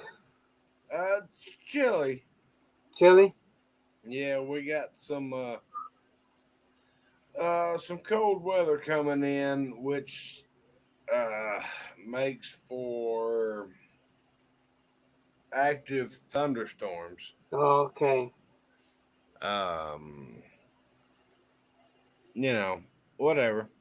Yeah, it's Hey, been cold here, rainy. I'll sit here and put my feet up on the table. I'll just sit here and watch it. Yeah, yeah. Some people get scared. Oh my God, tornado warning. I'm like, drop it. Yeah, when I was a kid, we used to be outside doing the rain, thunderstorm, and all that. Everybody had for cover. Yeah, I don't have a problem with it. But then again, I have different thoughts of other people. So Mm. yeah, drop it. Let's do it.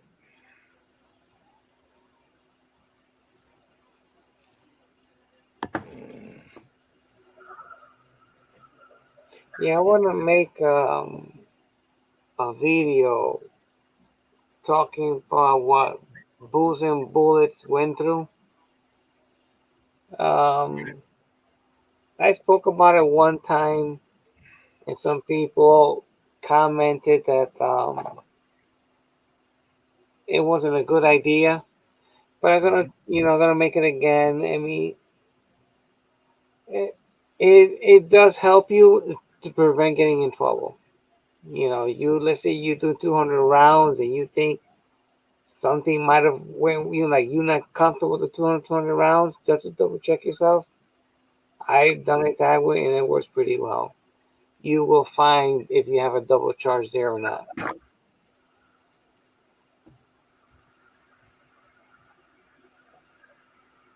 Yep. Little tedious, but it works for me. Little insurance. Oh, That was a good idea, Julio. The 310 and a 44 special. Yeah, Yes. how did that work out? Oh my gosh! Wait. Oh my gosh, Dave! What? It's been How forever. are you? society. Oh, society. Idaho Rogers in the house. What's going on? What's up, brother? Well, I just got home on some unplanned home time. Kyle, you're aware of that. Yes, sir. What's that? A breakdown or what? Yeah, I Yep. turned my truck into a huge science experiment. That's Yes. why I have the glasses on there, Jim. Mhm. And it is true. Fuel and water will not mix, no matter how hard you try. It just won't mix. No. Yeah, I noticed that myself. Yes. Yeah. Man. So yeah, that's happening. Even though they're trying to add more water to our fuel now, thin it down, get cheaper prices. Yeah. No. Yeah, well, when I drain out my fuel water separator, and it's like I got red Kool-Aid in the bottom and green Kool-Aid on top, and no, it's just not going to work. Mm.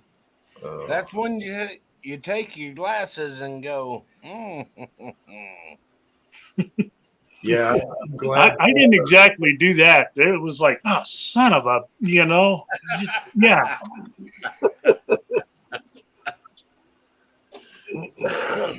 So, the great thing about coming home, I love you, Idaho. the great thing about coming home, being gone for so long, is I don't know if you can see this, but here's my reloading table. Yeah, I can enlarge it here. Yep. Yeah, it's just loaded with shit that I've bought, ordered, and now I got to figure out what the hell to do with it. It looks like you got mail. Yeah.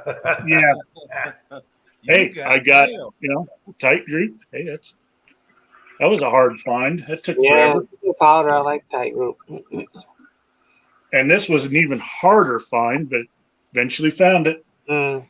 H1000. What else? And one of these. Let me enlarge you. I can't tell what that is. Oh, okay. The nail primer. Okay. Oh, primer. Yep. Yeah. I was at Kenny's place a while back, and he had one of these, and I instantly fell in love with it. Mm. Yeah. I like that it's adjustable. That's nice. Yeah. I got one of these. Magpul. Yep. And of course, That looks comfy. more parts. I gotta show you this. This is badass. This is not mine. I'm sorry, Dave. I gotta back out for a minute. Oh, that's pretty cool. Dog's going stupid. Wow, that looks. Did someone 3D print that or no? This is it's all aluminum, Oh, aluminum. Okay. powder coated, and It's got like I Tin said, Man. It's got Tin Man pink on there. Yes. yeah, I don't know what color it is, Yeah. but anyway, that's for a project that I'm not going to shoot. That's pretty cool. But I Yeah. thought that was pretty badass. Yeah, especially out of aluminum. That's wow. Yeah, I don't know how comfortable that's going to be to shoot, but that's anyway. That's for a. Now, does it have a way? We got a custom handguard that match. See, maybe that grip. Tin Man would call that Now, salmon. do you add attachments to that or no? I think it's supposed to be battle worn cherry. Okay. It's salmon. It's salmon. Tin Man would call it salmon. It's salmon. Yeah. Don't make Pam come down here and get mad because she picked I out could- that color. I can tell you're a good man because I see 2 bottles of G96 in the background. Oh yeah. Yeah, that happened, and of course, we got matching color stuff to, go along. Mm-hmm. Nice. So yeah, I just need to clean this off. Box of parts and pieces. Mm-hmm. And my latest big purchase. See if we can unscrew ourselves here. Son of a bitch, what did I just do? Hey, you didn't hit your knee on the coffee Hang table. on. At least you didn't hit your knee on the coffee table. Take a good, big, quick look. There it is. It's heavy. Oh, you went big. Nice. Heavy. Oh, baby. He has been shopping. Yeah, he's been shopping, all right. Yeah, he has. So yeah, I got my work cut out for me, I think. Mm-hmm. You'll be busy for a while. Hey, well, at least your wife put him on your bench while you were gone instead of somewhere else. Oh, yeah. It could have been out in the yard. I just can't do anything with the bench. She could have put it out on the yard. Not a wife.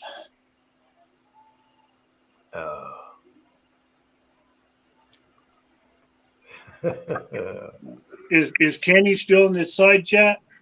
Yes, he is. I believe so. Yeah, I want to ask him, do they have forest fires right now? Because I'm getting smoke in the mountains. You getting some smoke down there? Where in the hell did that man thing go? I think it's coming from his area. Right now, they've got a bunch of fires in New Mexico. Okay, that's where it's coming from then. Yeah. Yeah, there's some pretty good folks down there around Farmington and stuff that had to evacuate cows, horses, everything. It's a pretty big shit show. Johnny, I found the donkey chair a long time ago and it's perfect. So yes, I have the donkey chair for the reloading bench. 1940s. Okay, so you have time off because of breakdown? Yep. Wow. Yep. Okay.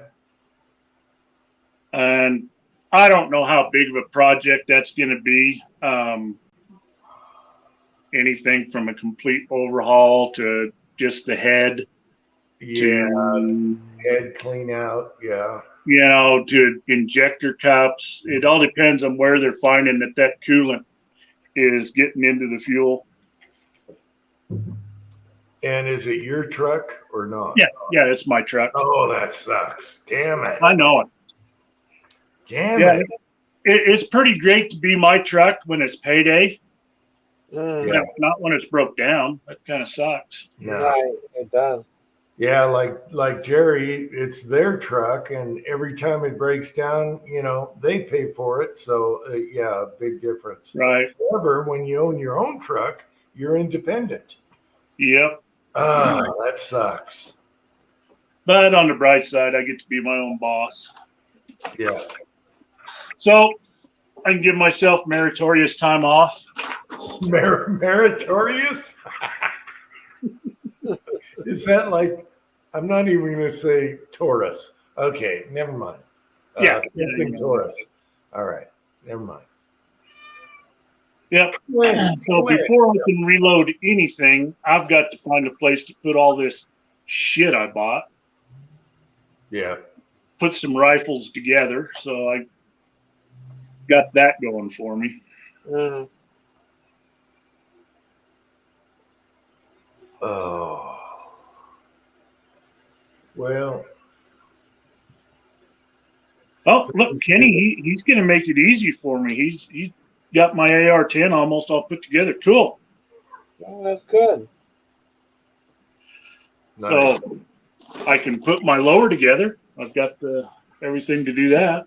Mm.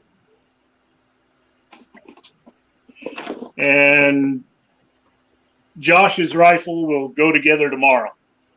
Except we need a muzzle brake. Mm. So he's penciling in some time off this week, so we'll get out on the range and rock that. Kenny made a beautiful barrel for him. Just absolutely gorgeous. I don't know if y'all can see that. Yeah, I'll blow you up Yeah, here. very nice. Oh, yeah. Yeah, and he actually took his bolt carrier group and headspace, did whatever magic he does there to fit his bolt carrier group to this chamber. So I am 100% certain it's going to be a shooter. Mm. All right. That's the Excalibur barrel or no? Yes, I do believe it is Excalibur. Kenny would have to chime in on that. Yeah. So that's why I have an Excalibur barrel, and man, that's amazing. That's a real good shooter. Yeah, where the hell is Kenny? He won't come on here. Damn it. Kenny. As well, he kind of built a prototype or one just like it here, and we went out and shot it. Mm. And full disclosure, our reloading process wasn't the greatest. We kind of broke a lot of rules, but that rifle shot lights out. I mean, no load development or anything, and it was on plate. For me, it was on plate at 1,000 yards, my second shot. Wow. That's So, awesome. I mean, that's just a testament to Kenny knows what he's doing. No doubt. Mm-hmm. I know he's fixing a lot of companies that aren't quite right. Yeah. Yes, I know. Yeah. Yeah.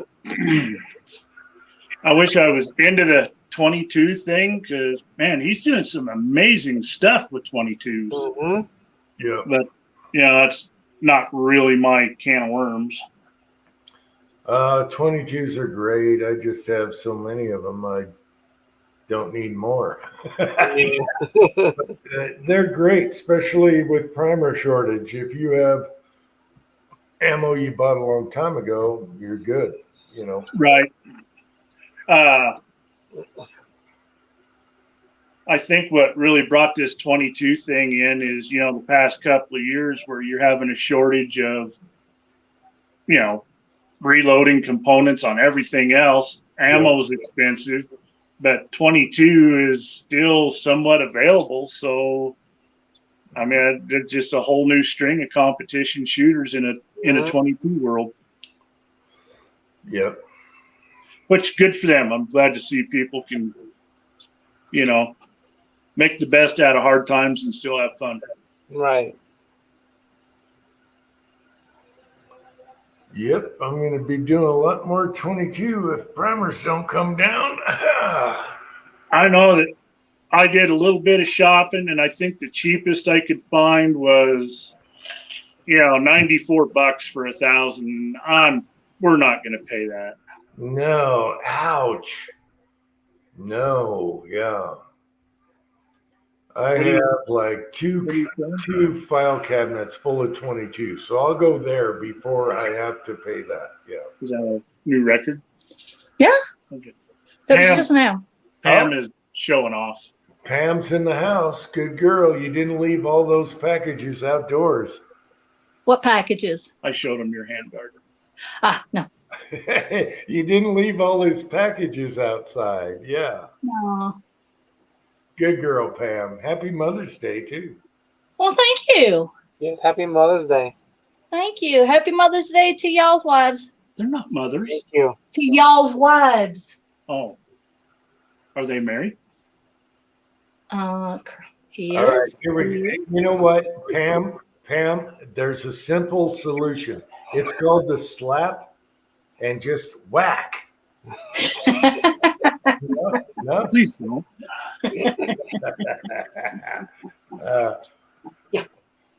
Y'all need to remind him. He told me that when I got under 190, he'd take me to a restaurant that had linen tablecloth and napkins.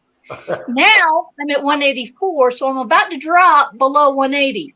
Oh yeah, And he still hasn't taken me out to eat. Oh no, it's linen time all I day haven't long. been here. Come on, man. You're home. Take her out. Come on now. I'll take her out. All right. Yeah.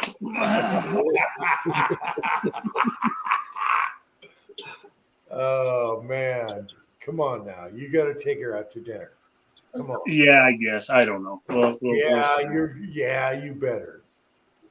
She's just entirely too mean. She beats me when y'all ain't looking. It's not good here. The good old DS. Yeah. Oh yeah. Linen. Am I getting beat up in the side chat? No, apparently not. I thought I would be. No, Sanchez is quiet. The linen is a good way to describe the restaurant. Yes. Oh, that's funny. I said I would take her someplace nice, someplace that has cloth napkins. That's, isn't that someplace nice? Pam is funny. I get it. That made me laugh. I get it. She's funny. Oh, that's funny. She's abusive, I'll tell you. Well, you got to have some fire, get your spurs in there. Yeah, that's right. Chris is here. Chris 338 is here. So where is everybody tonight? I feel like we're out here winging it ourselves. Kyle, he apparently went to eat something. Oh, Sleep. I don't know. Maybe he's frog gigging right now in the backyard. I don't know. Chris 338 is here. I'm eating salad. Oh, there you go. I'm eating salad. Yeah, Fuzzy's got it right. I'll go with the cloth napkins, but still have plastic knives, forks, and spoons. Well, I have to remove my mask to eat the salad. Mask? What the hell are you wearing a mask for? Is there an epidemic going on I haven't heard about? No, I hope not. They tried to bring up another one, but no. I'll let the magic happen in the side chat.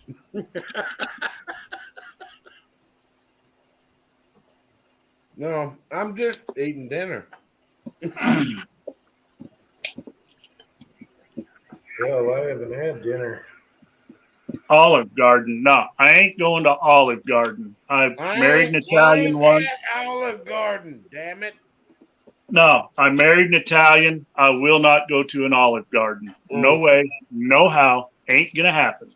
I don't know if Cranky would even approve of an Olive Garden, so I don't know. Where is Cranky? I haven't seen Cranky forever. So Yeah, it's been quiet. yeah, he's still kicking. I gotta check the messages, see how long it's been since Cranky's been around. I'll be right back. No, he's around. He posted something on a text. You know what the worst part is? I'd rather. I'm dealing with the. Anyway, all right, hang on. Start over. Yeah, right.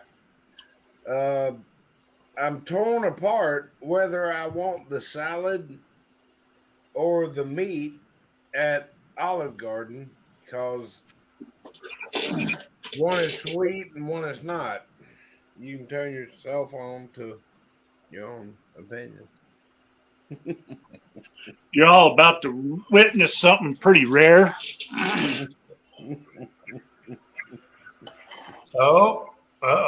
cracking a bit. I have had such a screwed up couple of weeks with this truck and life in general. I owe it to myself. It's Miller's time. Apple a day keeps the doctor away.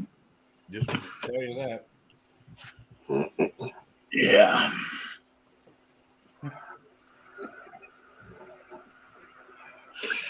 So, what's new in everybody else's world? What have I missed? I haven't been around for a while. Yeah, I know. I haven't Yes. seen you. I was surprised when you came on. I haven't heard from you for a while. Yeah. Same with Jerry. I haven't heard from him either. Truck drivers must be going through all kinds of hell. Yeah, it hasn't been great. The fuel prices took a big jump, and we got a fuel surcharge for us owner operators. Mm, What the hell? great. Feels, yeah. Great. Yeah. So, now that it caught up, it just jumped again last week. Literally like 60 cents a gallon. Wow, that's crazy. I was going to ask you what the diesel prices were going through different states. On average, right now, it's about $5.75 on Oh average. my gosh. Here is 605 a gallon for diesel. Oh my God. Is it really? Yeah. Yeah. And you're where, Ocean? You're in New York? No, Connecticut. Connecticut. I believe it. Yeah. Didn't you tell me to stop you Stop me from what? drinking? Go away. Did you not tell me that? No. Yes, you did. Yeah. When you were laying down. Don't. So when was it? So did you not tell me not to let you do that again? Go get me a scotch and water. Oh. Now we're getting serious. We're getting serious, people. Duck and cover, Pam. So Duck you can and throw cover. up again? Well, there at the end, it was no longer throwing up. It was just dry heaves.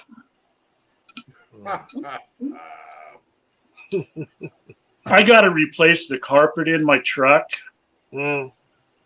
Yeah. That's bad. Yeah. Ha! Yeah, I know.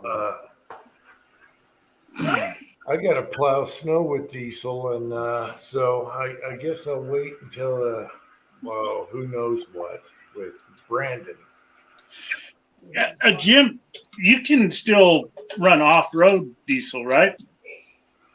Well, yeah, I can buy tractor diesel, no tax. Yep. That was a bottle flip fail. I think that went, 6 inches? No, I mean, yay. Oh, you hit yourself. Wow, You man. sound like somebody's brakes locked up. I didn't do that when I was in my teens. Come on. All That's right. almost We can double. go toe to toe. Let's go toe to toe. I It can't sounded believe like diesel's almost I'll double the even put my price. camera back on. It sounded like somebody's brakes locked up. You said I can't get that high because I have Wow. just In Michigan, it's $5.80 a gallon. Oh my gosh. Yeah, you want to see something scary? Look up California. oh it's 386 here. Really? Wow. Wow. Damn. I ain't talking diesel, I'm talking gas. Oh, Diesel well. like 579 or some shit.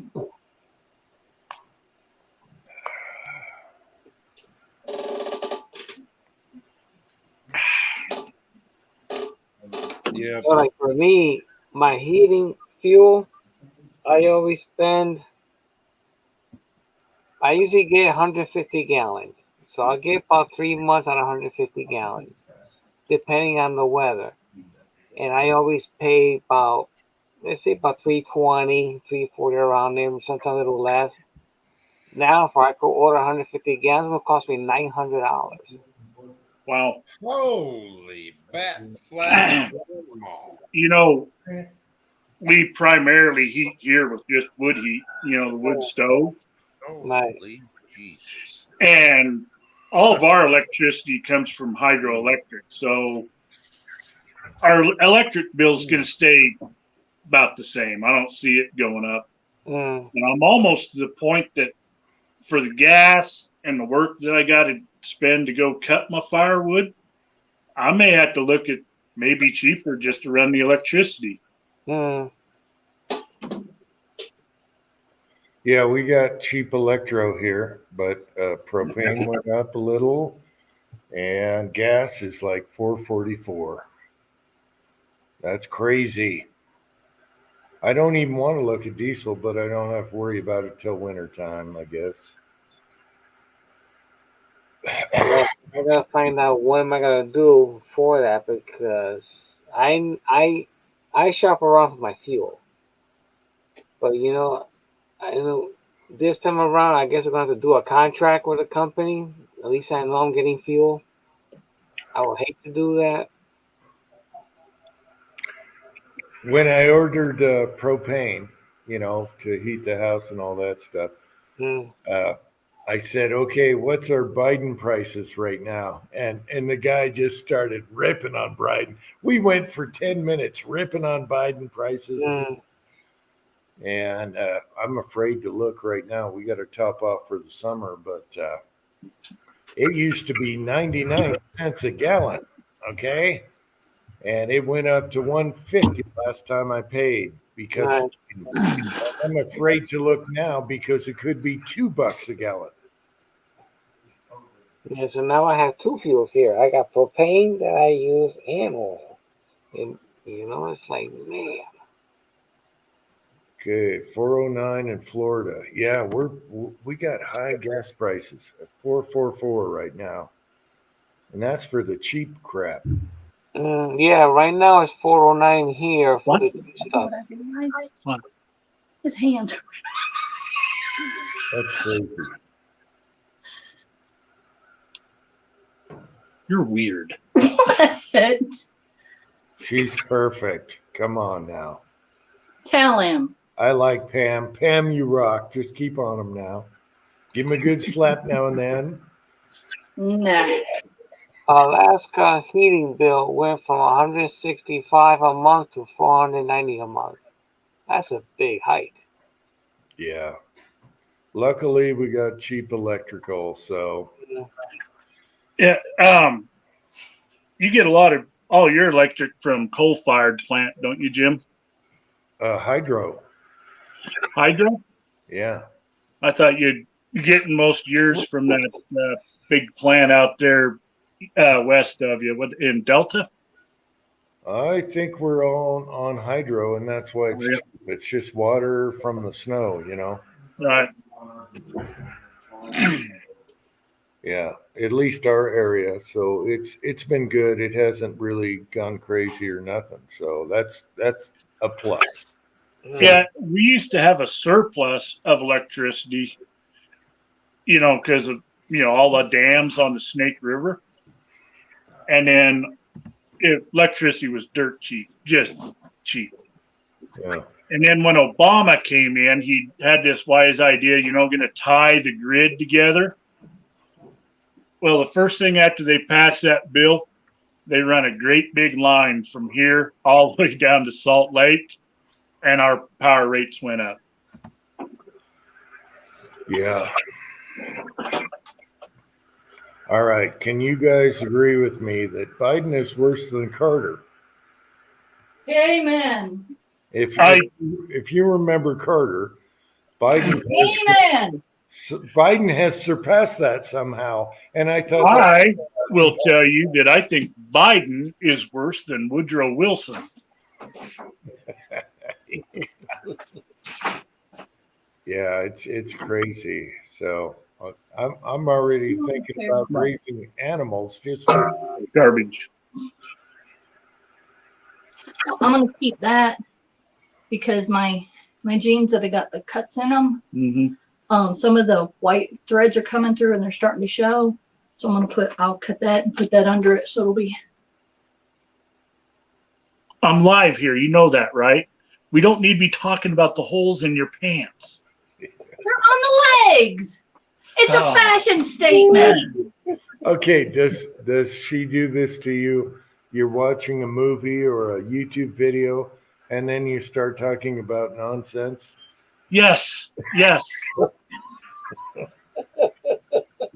And you're like, please, I don't need to hear this right now. It's like random stupid ideas from Pam. Oh, that look I just got. Oh yeah, slap time. Come on now. Let's get a slap live. Put it in slow-mo. Oh yeah. What are you doing? I'm moving that one saddle over here. You said to put it over here. Well, we need to move this bench over there first. I want to get my table back over so I can get it set up. Well, all right then. Do what you want. I did.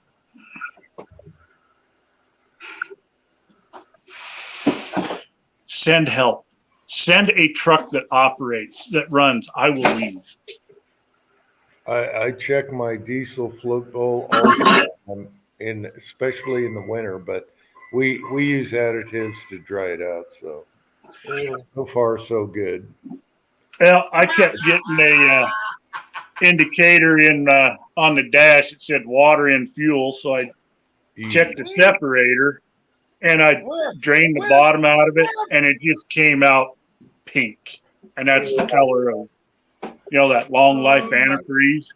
I'm sorry. I didn't know that I was muted for the last, I guess, 15 minutes. But God Almighty, that's some of the most funniest shit I've ever heard in my life. What's that? Nothing. He's been muted and talking. I wish I could mute you. All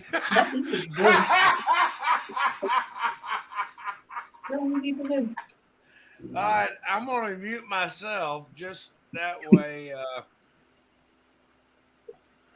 I don't get in trouble. Now, Tin Man, please, dude, don't. Just don't. And Tin Man, did you see his salmon handguard and grip?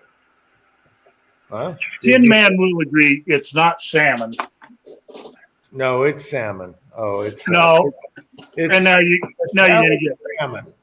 Pam is gonna come back on and defend it that it's not salmon. It's metallic salmon. No. But I have to say this is pretty badass. It is. See, Tin Man, metallic salmon. There you go. Oh yeah. It is badass though. That is. Yes. Bite ya. Yeah, that is awesome. And I got the rails top and bottom, and maybe I should actually do a video on this if anybody's interested. They're not cheap. Oh shoot! I got someone down below in the side chat here. Oh,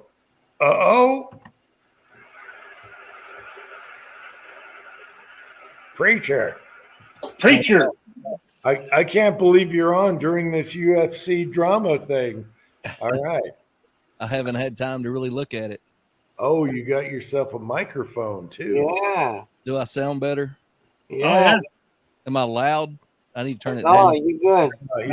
You're good. Okay. You're perfect and you're clear. You turned into a podcaster. Yes, podcaster. I've got a whole switchboard and everything. I don't even know how to use it. I do a podcast with another preacher. He's actually a bass singer in a quartet. So he has an awesome voice. I sound like crap.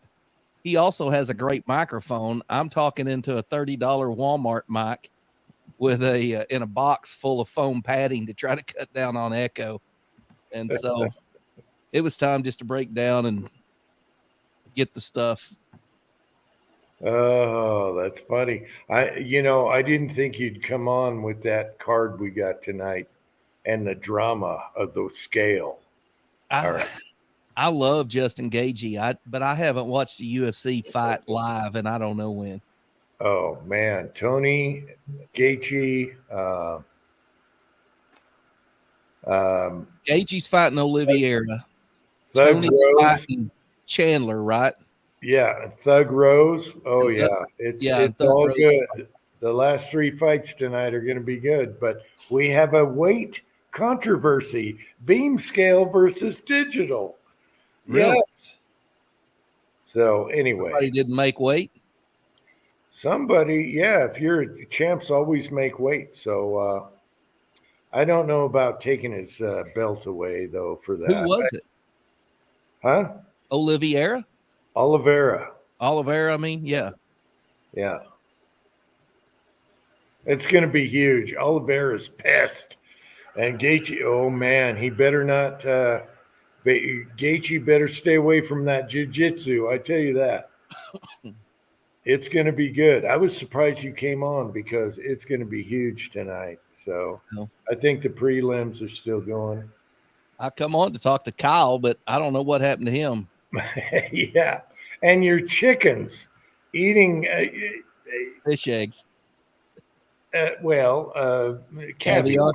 Yeah. And where were the crackers? You got to give them crackers with caviar. That was my reply.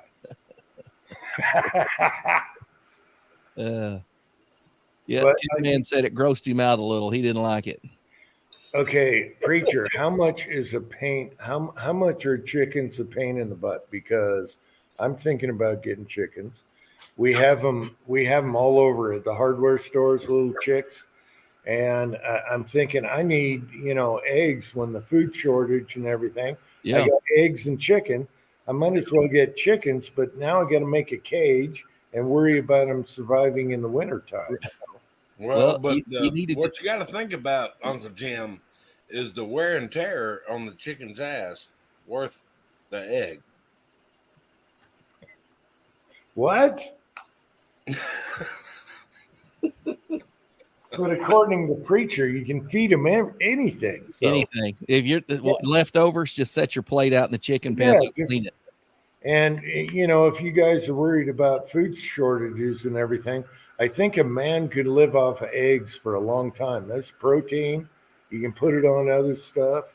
And then when the chickens get older, you have some your only problem is going to be the deep snow in the winter. Yeah. You need some kind of a little shed for them to be able to get in the winter. Yeah. Chicken shed.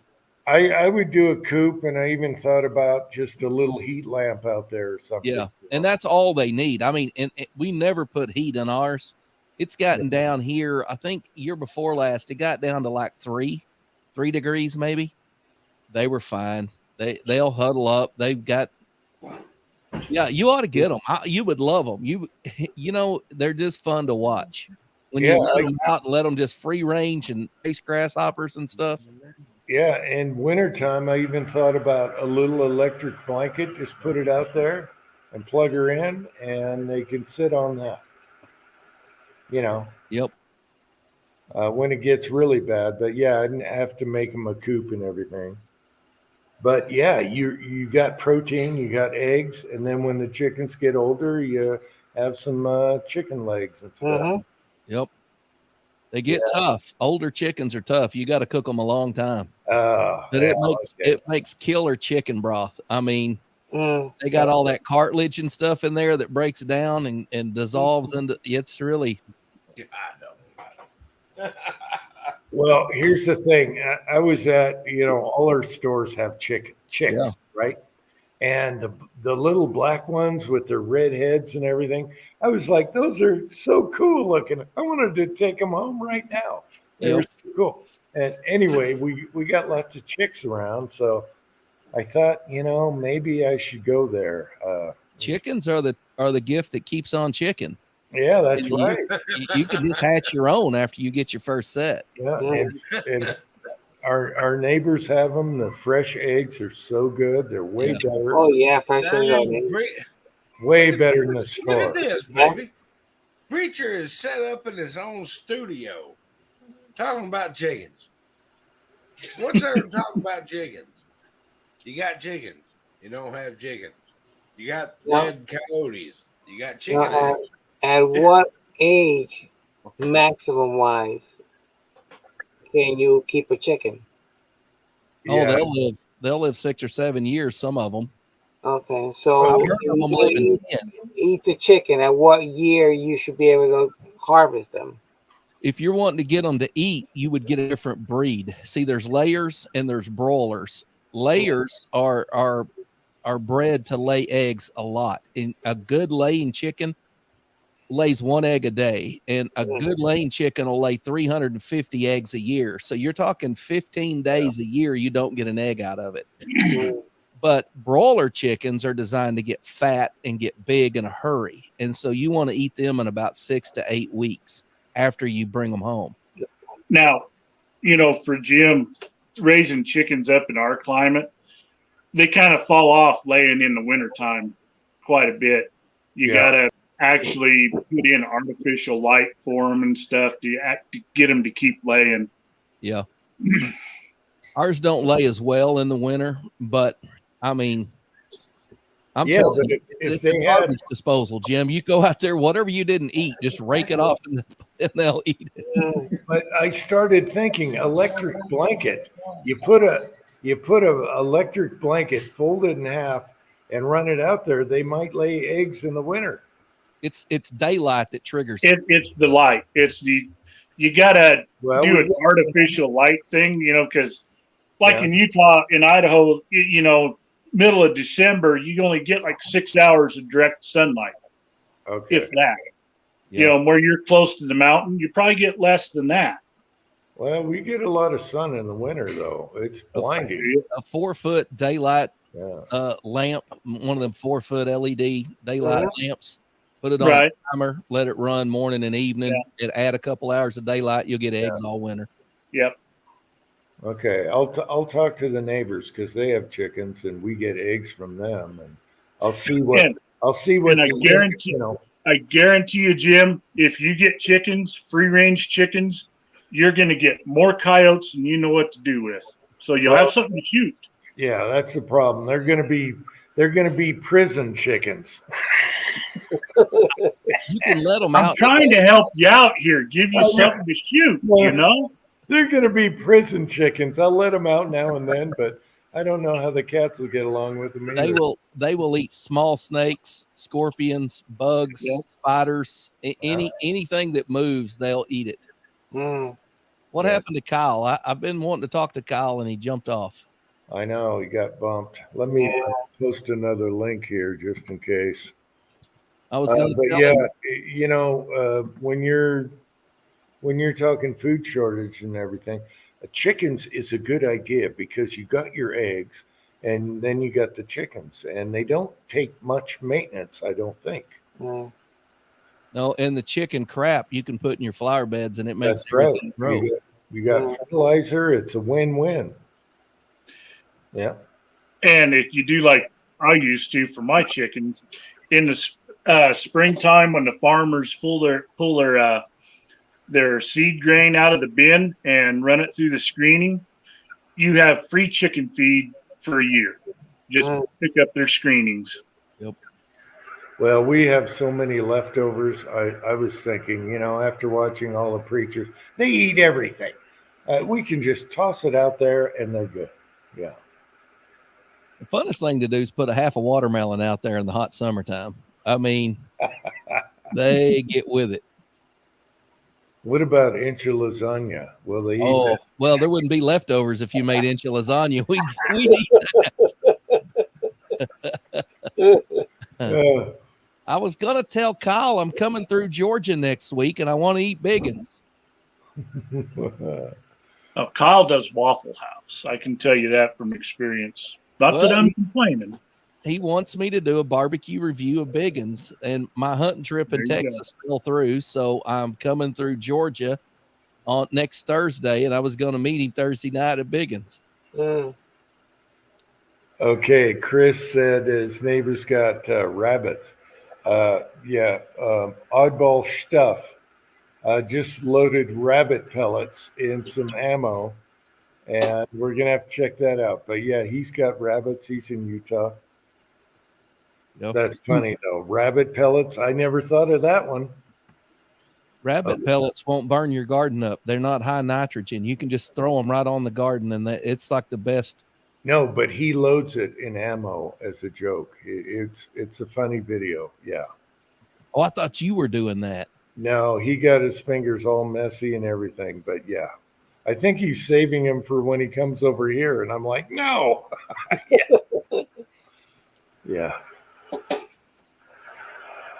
Hey, you let them rabbit pellets sit long enough and cure. They can be solid enough to sting a little. He's got some rabbit pellet charges, buckshot, whatever. Yeah. Oh, that's funny though.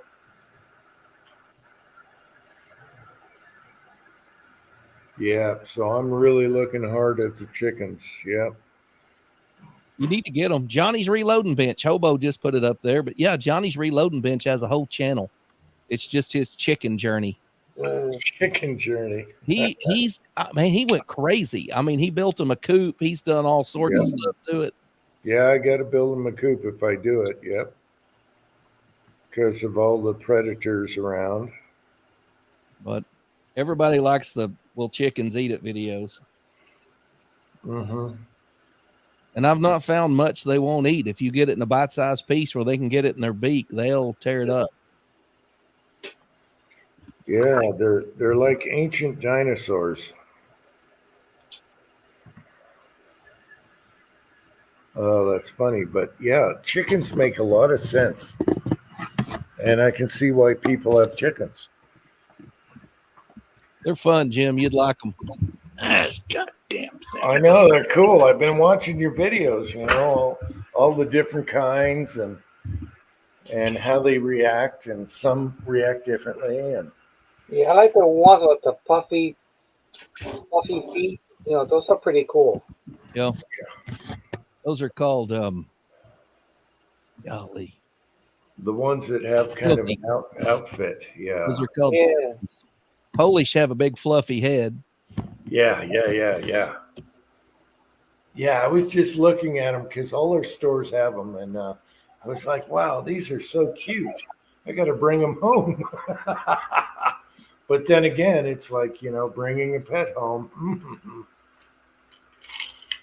I've had barbecued goat in Texas, and it is a lot like deer, a little bit more mild as far as gaminess goes, and very lean. But Chris, yeah, it's barbecuing a goat is about like barbecuing a deer.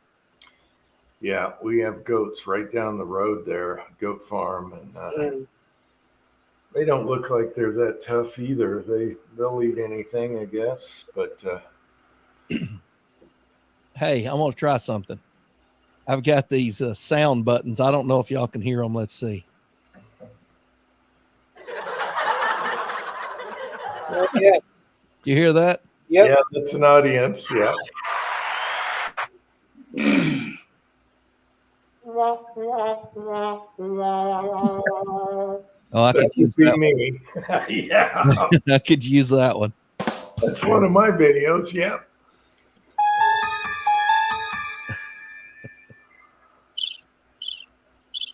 These are going to come in handy. Yeah. Yeah. You're Cricket. getting all uptown there. You're getting fancy.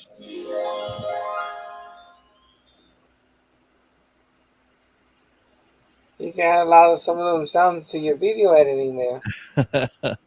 I can add 8 more. That's what it came with, and I can change them, delete them, or whatever. I can add 8 more too. So, Can you get one that's a like the cocking of gun and then firing? That'd be good. Yes, I can upload any sound I want, and when I hit that button, whichever button I designate, it plays it. That's pretty cool. I know that'll be fun. Yeah, around this bunch, we need that Jeopardy thing. You know, when you ask somebody a question and they kind of stammer on it. Hey, preacher, did you get the text I sent you about Patty the Batty? Yes, and I haven't watched it. I've worked my butt off all day today, and I was busy all day yesterday. And it sounded hilarious because is it a Brendan Schaub food truck diary? Yeah. Yes. And his face is like this big, and they're doing Yeah, I think it's probably full of commercials. Just skip through them and everything, but it was really funny, especially at the end when they're sitting down and eating. Yeah, it was good. It was funny. That guy's hilarious. He's funny. The hairdo though, and the whole personality, his whole spiel is just it cracks me up. He's unique, and that's why I like him. Yeah, he's different. So let's see. Try smoking goat meat. Yeah, you can make cheese. Down below, they're making cheese and selling cheese. Yeah. Goat cheese tacos are good. Yeah, I haven't had goat cheese for a while, but At the end of harvest, them Mexicans used to put on a feed, and they dig their big hole in the ground and then pile the wood in it, sit on it for a few days, and then they'd season that meat up and foil, and then they put it in the hole and then bury it. And it was kind of their thing they did before they went back to Mexico. All that meat would come out just delicious, and it always had the goat cheese on top of it. Best tacos ever. Sounds good. James, yeah, be very afraid, James. Very afraid. You would be closer to a goat rustler. There's goats at the end of the road. You wouldn't raise your own. You'd steal somebody else's.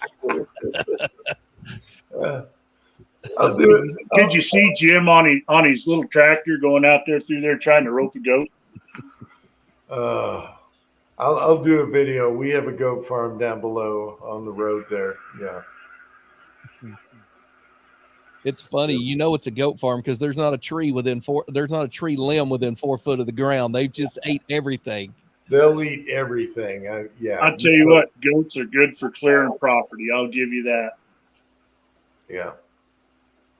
But they're pretty low maintenance, they'll eat anything, and I don't know if they'd survive up here, but without a cage. Yeah.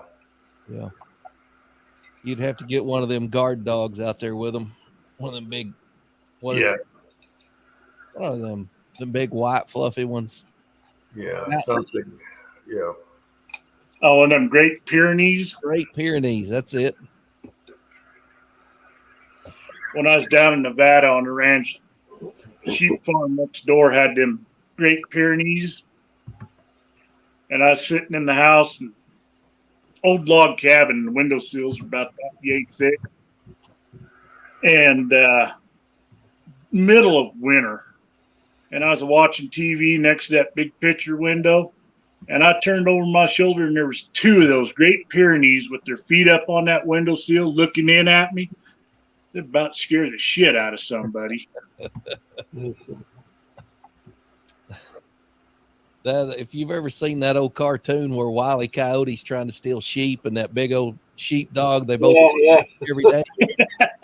That's really a Great Pyrenees. They just sit there and do nothing. But like when something gets after the sheep, they just come alive out of nowhere and go ape. And I think it's just their presence would run any predator off. I mean, they keep mountain lions, coyotes, wolves run off, and they don't really do anything but just kind of patrol the area. Yeah, they're just real slow movers, just kind of like whoa, they just move around. But I often wonder, do they really clock in for work in the morning? That's what makes it, though. That makes the show. Ismail is here. Hey. Good to see you. Speaking of the cartoon, I had a pop-up on YouTube, and so I clicked on it, and it was about how they made the woke generation out of that cartoon. So the original Roadrunner cartoon was vastly different towards the end, and they cut out so much stuff for PC. What do you got there? That's the original Preacher Studio right there. See the microphone in the middle of a box? Yeah. Rush Limbaugh had his golden EIB microphone. I just got this little Samsonite sitting in a box. Pretty good inside that box. Well, it's a $30 microphone. It sounds as good as a $30 mic will let you. Okay. All right, Tin Man wants a milking a goat video from Preacher. I don't have any goats. You should though. You should. No. Why My not? my wife wants goats. She wants pigs. She wants all that crap. We're not. Yeah. You should do it. Show me how, Jim. Get you some, and let's start showing me how. Man. You're on the fence about chickens, and you want me to get a full old McDonald's farm going. Yeah, Yeah. that's right. I wouldn't mind goats. I had a friend that had a goat, but it was a male. It would ram you.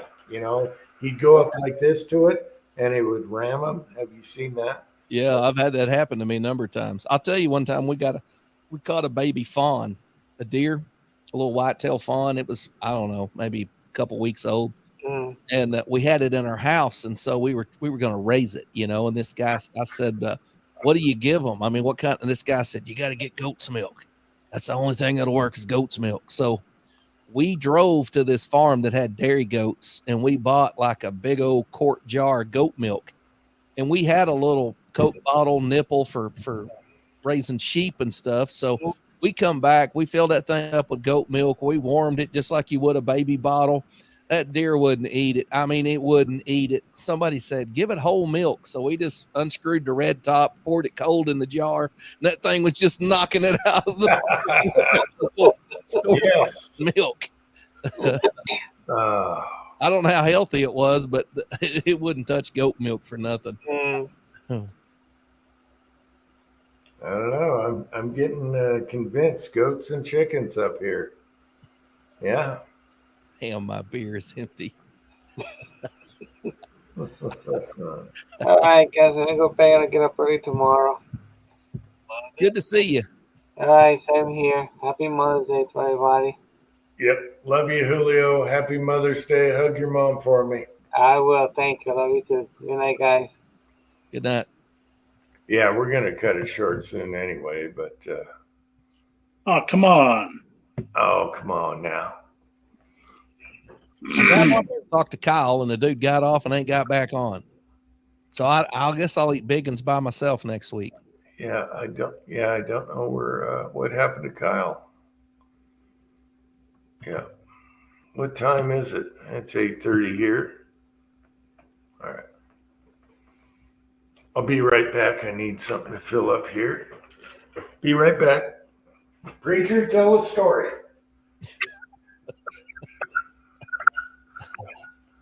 Well, I know the preacher's got a good story to tell. I'm going to look at this big giant book I'm going to read. Look at that. Look at that. That's it right there. Any of y'all ever read this book or heard about it? I have heard about it, but you're just going to have to give me a book review because I couldn't focus long enough to read that. Well, I've read 2 chapters and it's excellent so far. And I've heard a bunch of people tell me it's like the best book ever on Stonewall Jackson. But And is that entirely what it's on, is Stonewall? yes. And that guy wrote a book called Empire of the Summer Moon, which was on the Comanche Indians. Mm-hmm. And it was like a big, big seller. And then he came out with this book. And Stonewall Jackson, I mean, I've admired him for a long time. I did a video of his grave and stuff. He was just a unique individual. But this book is supposed to be the definitive work on his life. Right. And, he was also a man of very, very, very strong faith. Yes.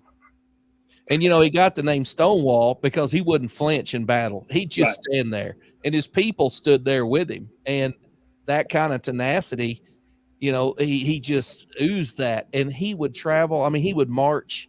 He would show up in places where they didn't think they had time to get. And I read somewhere that he had an army of 16,000.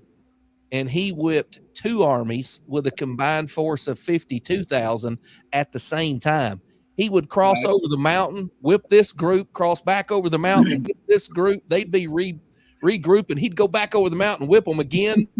I mean, and then he'd pop up like behind enemy lines and whip somebody over there. He's just. I'm trying to remember what movie, but they did a perfect depiction of that.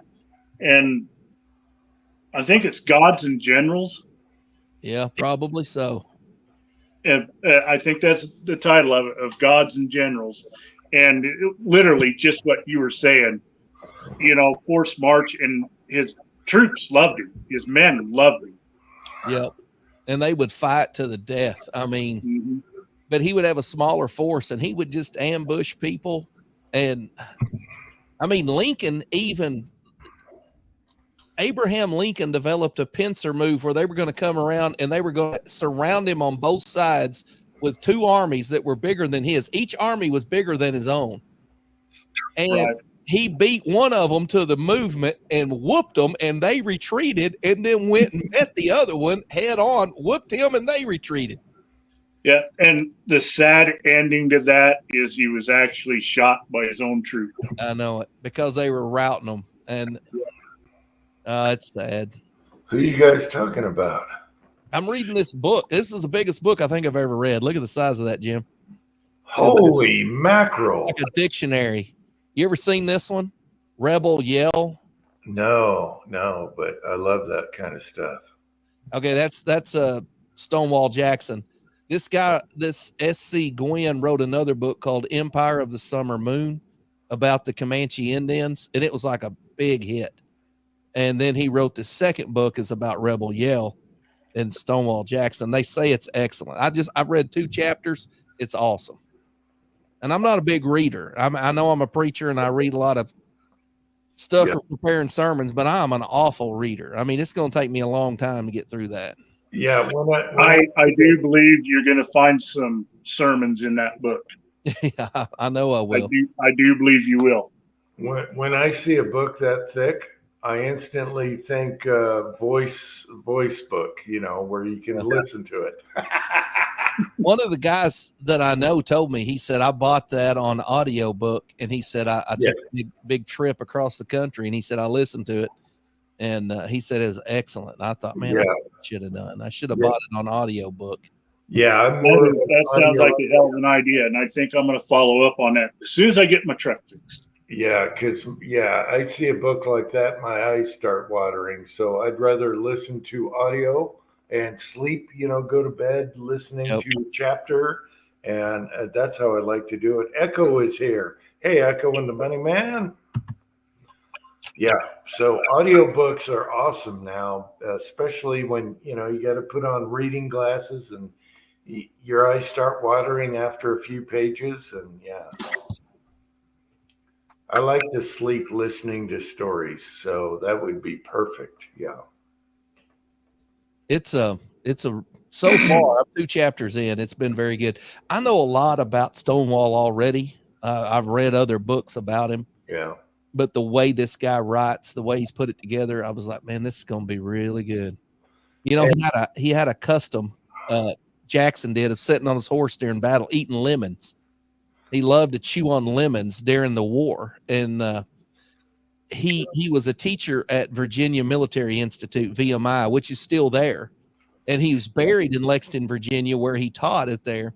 And he has a big monument right there in the local town cemetery, right across from the church where he attended.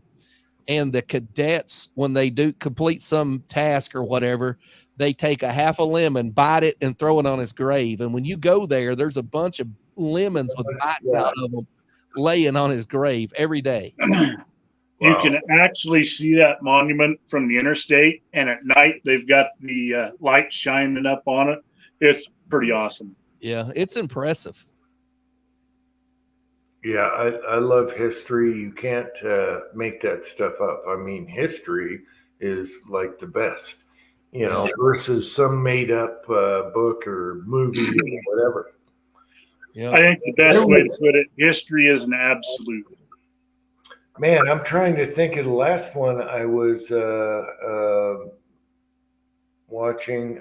They put something on his grave. Man, who was that? I think he was in Utah too. Like a mountain man or something, like Jim Bridger? Oh, there was a couple of them, and people are still putting stuff on his grave to this day. They weren't pennies. It had something to do like your lemons you were talking about. And I'm trying to think of who that was. It was awesome. Anyway, history is, you don't need made up stuff. Just go to history. No, All like the I say, it's history is an absolute. There's all the way down. You can't make up these characters, you know. So some of these guys were crazy and they were awesome. Yeah. Chris, I think he was shot in Maryland at a big battle up there. The rebels had actually. I think he's right, Fredericksburg, Maryland. Yeah, not Fredericksburg, Virginia. I want to say the battle went like this. His troops surprised the Union Army. I mean, they were sitting in their tents and looked out their tent, and there was a line of rebel troops marching through their tent. I mean, their guns were all leaned up together, and they were just routing them. And it's so bad that nobody really knew where the line was because the Union was in full retreat. And so when it finally got dark, Stonewall rolled out past the lines just to kind of see for himself where everything was. And when they rode back, a group of rebels shot and killed one officer, hit another officer, and hit him in the arm and in the leg or somewhere. He got hit a couple times by friendly fire riding back into his own lines and died several days later of gangrene. Okay, preacher, I just remembered the one guy in Utah, he was a bomber in World War II. And they called him, what did they call him? The Candy Man or something like that. But they had all these kids in cages. I think it was in Germany. And they were starving. And one time he was outside the cage and he had 2 pieces of gum. And there was thousands of kids starving. And he broke them up into little pieces. That's all he had. And he gave them to all the kids. And they didn't fight over it. They were humble, they didn't fight like animals. They all took their piece. And he said, I'm going to come back. And when I fly over here, I'm going to wiggle my wings and you'll know that's me. And I'm going to parachute you guys some candy, some chocolate. And he did. And his brass were getting pissed off at him for doing this stuff. But then they realized, hey, this is good PR. And so other pilots did the same thing and they'd wiggle their wings. And he made these parachutes all by himself and they dropped them out of the planes for kids, Hershey candy bars. Wow. And his grave is here in Utah. And they're just now doing the stone for that grave. And people have been putting Hershey candy bars on his grave. That chokes me up. That's pretty cool. Awesome. Yep. Yeah, the military did not like it at first, but then they realized this is good. And others joined in, and these kids got sprayed with paratroop of food and candy. That's pretty cool. And that's true story. You can't, that's a movie. You can't make that up. Okay. And it's a true story. That's the Here's one for your Utah history, Jim, that I learned last night. The B-29 bomber, the Enola Gay, actually trained in Utah for the mission in Japan. Yeah. Wow. My grandpa served during the Korean War, and they were still doing nuclear testing in Nevada. And they said, does anybody want to go out in the desert and see a big bomb go off? And they were like, yeah. And so they all volunteered. Yeah. They had these concrete barriers, and they gave them the little black sunglasses. Yeah. And they were all guinea pigs getting tested for radiation. And my grandpa said he stood out there with these little black sunglasses on. He said, I watched the big mushroom cloud go up and billow up and billow up. And we were like, wow. And then they sounded this horn. Everybody get behind this shelter. You had so many seconds before the blast came by. And they got behind this shelter. And he was like, man, it blew everything away. Yeah. And then, then we got out, rode back, and they ran tests on us, and we went back to our base. If you've ever been through some of them little towns in central Nevada, that makes a lot of sense now. Nellis Air Force Base is over 1/3 of the state. It's an Air Force base. All right. Yeah, How Nellis much room does Yeah. it need to land a plane? on the south end of it. Yeah.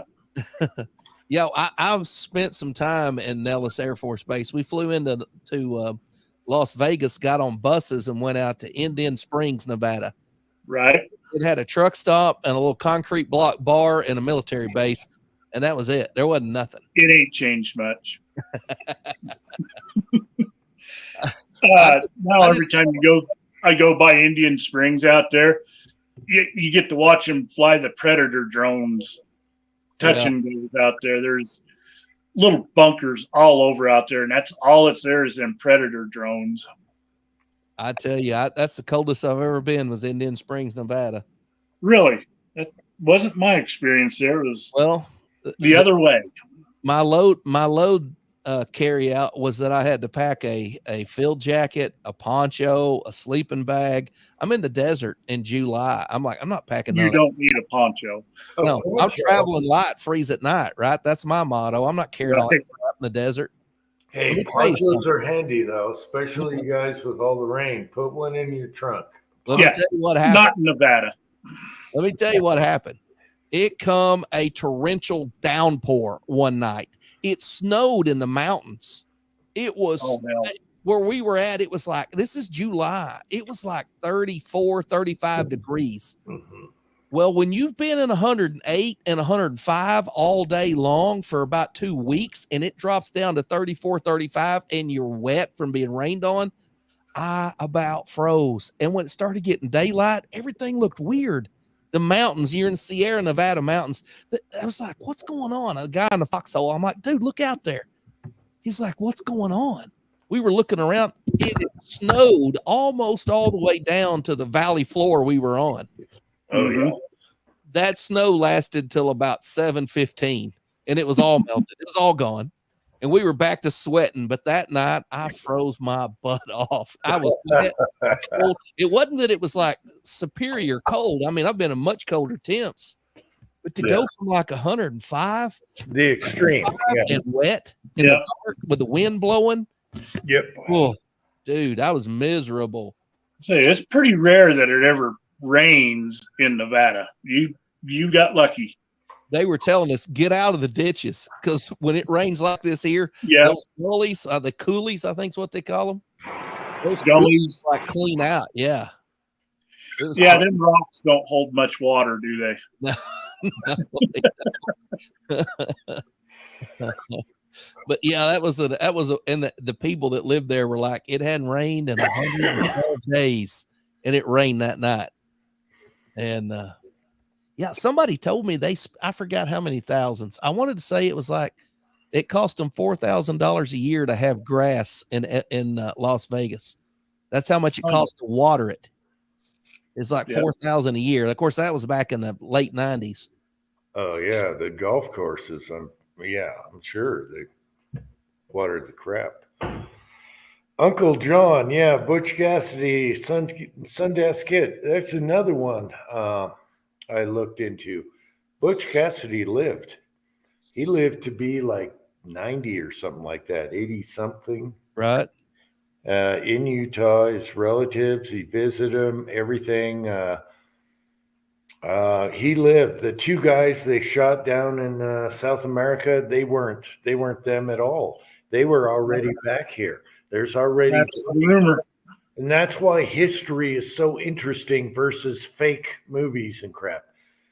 They actually were back up here during the time those two guys got shot, and it was documented.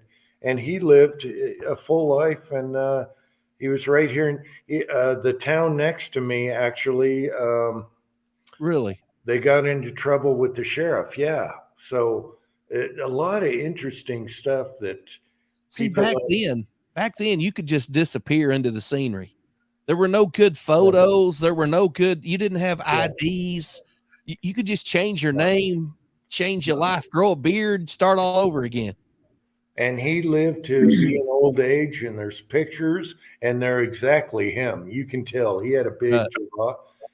It's exactly him, and his family also collaborated with that, and all kinds of stuff. And that happened right here. And so I'm listening to all this stuff and I'm like, this is super interesting compared to fake stuff. You can't beat history, but I will tell you, both Butch Cassidy and Sundance Kid did not get shot down in South America. There's already too many documents on that. It's all fake. In a similar And I'll tell you, Billy the Kid did not get shot by Pat Garrett. That could be true. Same with what was the railroad? What's the other guy? That also came up here. Jesse James. Jesse James, yeah. Right. James Gang. In a similar story, though unrelated, one of the Three Stooges died in Fort Smith, Arkansas. Which one? I think it was the big fat guy. It wasn't Curly. No. Curly. Yeah. No, it may be Shemp, not Curly. No, it was Curly. He came out in like the early 70s, before I was born, and he had all the photos from when they filmed the shows. He had all the stuff. He looked like him. He was skinnier. He had lost a bunch of weight. He had hair, but yeah, he supposedly died in Fort Smith, Arkansas. I should know that. I could believe that the Stooges could have been from Arkansas. I could believe that. No, I should know this because I remember the history of the Three Stooges and the other. I should know this, but the longest lasting one was the straight guy. What was his name? Mo. You had Mo, Curly, and Shemp. Larry. You had Larry, Curly, and Mo. I think Mo lasted the longest. He was on talk shows in his 80s. Yeah. Hey, the greatest thing that ever came to my town was the wrestler Dusty Rhodes. The American Dream Dusty Rhodes retired and moved to Greenwood, Arkansas, my hometown, died there. And I was eating barbecue at a little barbecue restaurant one time, and I looked over and I'm like, I think that guy over there is a wrestler, American Dream, Dusty Rhodes. And they're like, yeah, that's him. He comes in here every Friday night, gets ribs with his wife. And he had retired. Every once in a while, he'd go back and get on like WWE or something. But when I was a kid, like in the 80s, early 80s, he was a big name guy, But, man, he couldn't hardly walk. You watch him walk out of that restaurant, he was all crippled. His old knuckles were all knotted up. I mean, no telling how many times he broke every finger.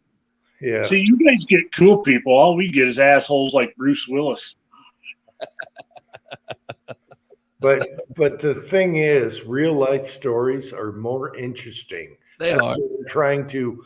Yeah, that's what I'm trying to say. You can go forever without getting on real life stories on people. If you have to add drama, it's not that interesting. Like you watch that gold miner show, Meanwhile in the Klondike. I'm like, who cared? This is fake. You're making this up. He didn't almost die. I liked Gold Rush when it first started. I did too. I mean, I never missed an episode. I did After neither. 4 or 5 years, it's like, yeah, this is bullshit. Yeah, no, it was a bunch of BS. So they started the first season going over a bridge. I'll be right back. They couldn't make it, so they went over the river. That was all fake. That was all for TV. What happened to Barbecue Traveler? All right. Yeah, he had to go potty break, I guess. He said he'd be right back. Yeah, that was all a bunch of fake crap. History Channel and Discovery went downhill. They went downhill. It's all made for TV now. But if you guys go to history, that's all you need to know. Just real history. That is more interesting than anything that they make up nowadays. Well, it used to be that, the Discovery Channel and the History Channel actually used to do history document, really good stuff. And then they went commercial, just like people's channels. They go commercial. Yeah. And it's all a bunch of BS now. Yeah. Stay real, be real. And there's a ton of real history you can look up, and it is amazing. Amazing. There's so many stories on people. World War II. There's so many veterans, amazing stories. Vietnam, all those. Korea. When I'm on the truck, at night, that's what I put on as a history documentary, and I end up falling asleep. Now, because I'm interested, if I put on something I have no interest in, I'll end up staying awake all night listening to it. Yeah. Oh yeah. I was up till 5 a.m. Tonight, and I didn't sleep at all. I was just constantly, getting my history. Right. So I have no sleep. That's why we got to cut this short eventually. But yeah, I'm constantly fascinated with real history. Hey, Jim, you've never cut short when I'm on live with you. So, you can't break that cycle. Yeah. But there is so many true stories out there that you cannot make up. They're better than Hollywood. Just go out there. There's tons of it out there. Yeah. Even on YouTube, you can find all these amazing stories. I'll tell you one on YouTube that gets addicting. If you're into naval history, is I know I'm going to butcher his name, but he's called Drac Chiffinel or something like that. The stories that he tells about World War II, the naval history of World War, is just captivating. Yeah. And it'll be like 3 hours, and you will not get bored of it. Oh, yeah. World War II alone. And I'll tell you the most interesting thing he did, and I challenge you to go look at this, is he did a 3-part series on the salvage operations of Pearl Harbor, which is just amazing. The things that men were, able to accomplish by raising, more majority of those ships. People today couldn't do stuff like this. They wouldn't even try. Yeah. But, you got to look that up. If you want, I'll send you a link to it, but it is the best 6 hours on YouTube in my opinion. And there's thousands of submarine stories that are amazing. Yep. Submarines alone, you can spend a year watching documents on submarines and what they went through and what they did. It's amazing what these guys did. I got a cousin that was a submariner in the Navy for years, and dude, that's a different breed of people to get on. Yeah. I agree. And they don't know where they're going. Nobody on there knows where they're going, but like 3 people. And they just do their job. They sleep, they do their job. They sleep, they do their job. Then they find out, we were in Russian waters for 6 months underground. Yeah. Weird stuff, man. Yeah. I would have a hard time trusting somebody, with a stopwatch and a compass underwater, and he knows where you're at. Yeah. Well, I don't think I could get on the water. I mean, I always think I wouldn't want to be in the Navy because I wouldn't want to be on a ship just as like a big bullseye out in the middle of the ocean. But I could at least dive off and take my chances with the sharks. You're in a submarine, you're dead. Yeah. You're gone. Yeah, the ocean wouldn't be for me, because of all that. But also, you were talking about the History Channel. When they used to be good, they did the series on fighter pilots. Mm-hmm. If you watch all those series on fighter pilots, oh my gosh, they were so good. Yeah. And the what was it? The one show they had on wings, where they just pick one particular piece of aircraft and then do like an hour long on it. Well, you remember when Kenny Rogers used to do the Old West on there, and they would just talk about gunfighters and stuff like that. The thing is, you don't have to add to it. If it's good history, just tell it. You don't need to. You don't need to. If you watch the History Channel when they used to be good, you can watch them on YouTube. Fighter pilots, they are so good. I mean, they had one guy, he should have been dead 10 times. And then he comes down and he just lays to waste on these Russian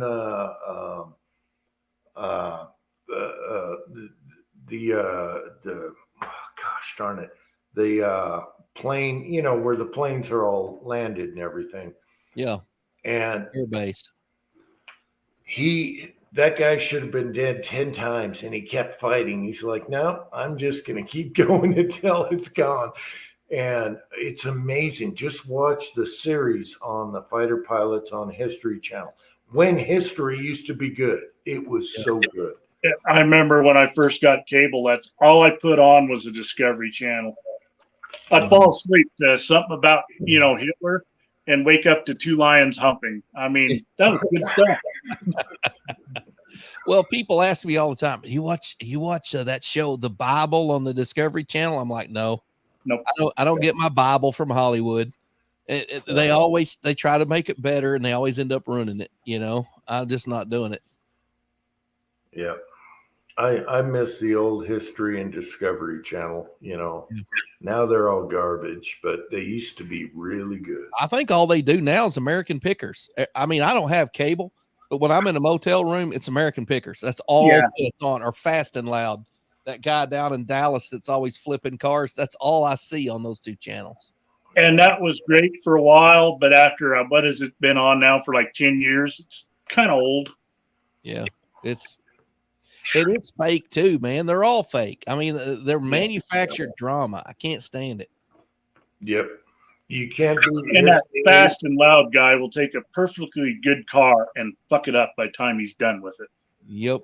And there's no way I'd buy a car from him if they built in 3 days. No. It's all shortcutted, man. However, wait. Once he got off the Discovery, he's actually got a channel now, and it's a lot better. However, I like Dennis, his sidekick. You know who Dennis was? The guy weird. Dennis' channel. If you watch Dennis's channel, it is awesome. And he's a rich son of a bitch, but he's a natural guy. And Dennis's channel, I'm sub to his channel. So Dennis is awesome. And he always his mechanic went out on his own. That's right. That's who I'm thinking of. And I can't remember. Dennis was his buddy. Dennis was his buddy. Dennis was his buddy. Yeah. Okay, Dennis was. Yeah, whenever he had some kind of exotic car or something like that, he'd always bring Dennis in. Yeah. And I'm not talking about. I'm not However, crazy about exotic cars. Give me good old American muscle every time. Now, listen. Dennis is. If you go to his channel, I'm sub to him. He is a natural guy. He goes out and he's Richard and Snot. And he gets dirty, and they recover these old cars. And then he always asks the person, "Where's the best place to eat?" And so they always eat after in each video. And he's actually a down to earth, good person. I've chatted with the guy on Austin Healy's and stuff, but Dennis wasn't hokey like the Discovery Channel. The other guy, what's his name? Richard Rollins. Yes, Monkey has changed also. They're different now. So yeah, Richard Rollins, and he's just basically a professional show off. Yeah. Yeah, but he has changed. All that stuff is fake, man. Everything on Discovery Channel, everything on History Channel is fake. It's but manufactured drama. The one I couldn't stand was Orange County Choppers. Those two, I slapped both of them alongside the head. Orange County was great. I watched it when it first, the originals, when they were in a garage doing, and they were actually doing the work themselves instead of just sitting around looking at a computer. And then they got commercial and put together the crappiest bikes, just cake cutter bikes. After that, it was garbage. The first nobody's going to ride. Nobody'd want to ride. No, the first 2 years were good. After that, they got taken over. They got commercial. But as far as Gas Monkey and Dennis goes, if you watch them today, they are totally different. They're mellow. They don't have this TV show on their butt. They're just doing YouTube videos. And I tell you what, Dennis is awesome. I mentioned him before. He is really a good guy. I've talked to this guy, and he's richer than snot, but he goes out there, gets his hands dirty, and they just do real stuff that's happening now. Yeah. William Gainley brought up a good point. Ice road truckers. Now, those guys, I have issue with those. And it was interesting when it first started out. When everything is at first, and then they go commercial. Yeah. I got a challenge for those ice road truckers. I mean, they're out there, they're driving on the ice, or they're driving a haul road up to, Alaska. Nobody else is on it. They got it all to themselves. They could drive their own speed. There's nothing to run into. No DOT. Yeah. Bring your happy asses down to Wyoming on a beautiful day in January and put all those other jerks on the road, and let's see how well they do. Yeah. I love Deadliest Catch too. Like he said, first 2 seasons. Oh man, it was great. Oh, Deadliest Catch. Yeah. When that came fishing, out. what was the tuna fishing show where they were always catching tuna? Bad Tuna or Ultimate Tuna or something like that. And they also had a swordfish show. Yeah. And the first couple episodes were great, but they tried to make a career out of it. And right. Yeah, Deadliest Catch was awesome. How many times can you watch Deadliest Catch when it's like, okay, we're on a boat and there's a storm and we're trying to catch crabs? Yeah. I bet they stay out there. Yeah, if you want to impress me, put another string out. I mean, we've seen it before. I mean, how many times can you watch that and be entertained? I mean, all right, go to a whorehouse in Vegas and see how many crabs you catch. Let's make it entertaining. Yeah, my dad. I went there. Sorry, preacher. My dad did that for 2 seasons on like Deadliest Catch, and he said he couldn't even. His hands were like this.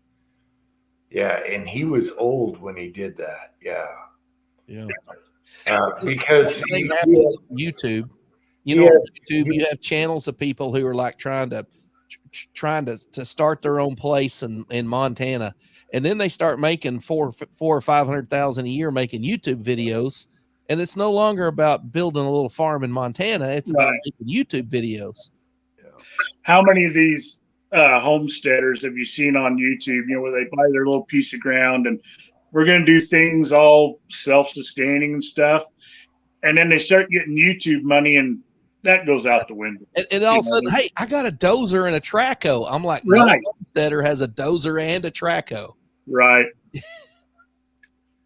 But I mean, that's what happens. One that you might be interested in, preacher, is called The Outsider, and he's a pastor himself.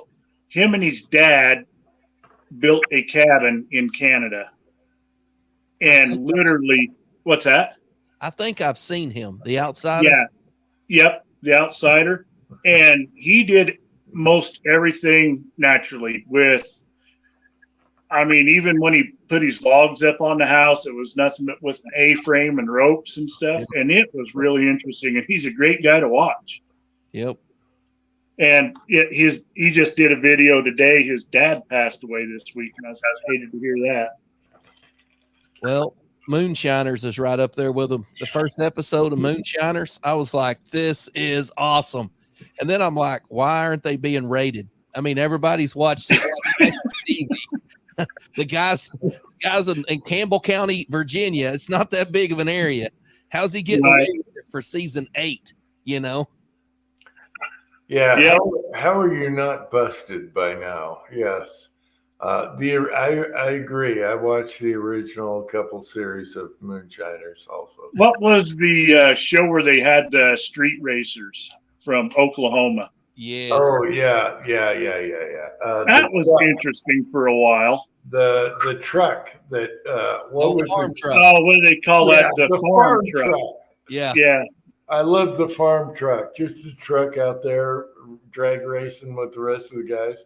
Yeah, and then it went to crap too. Yeah. They all do.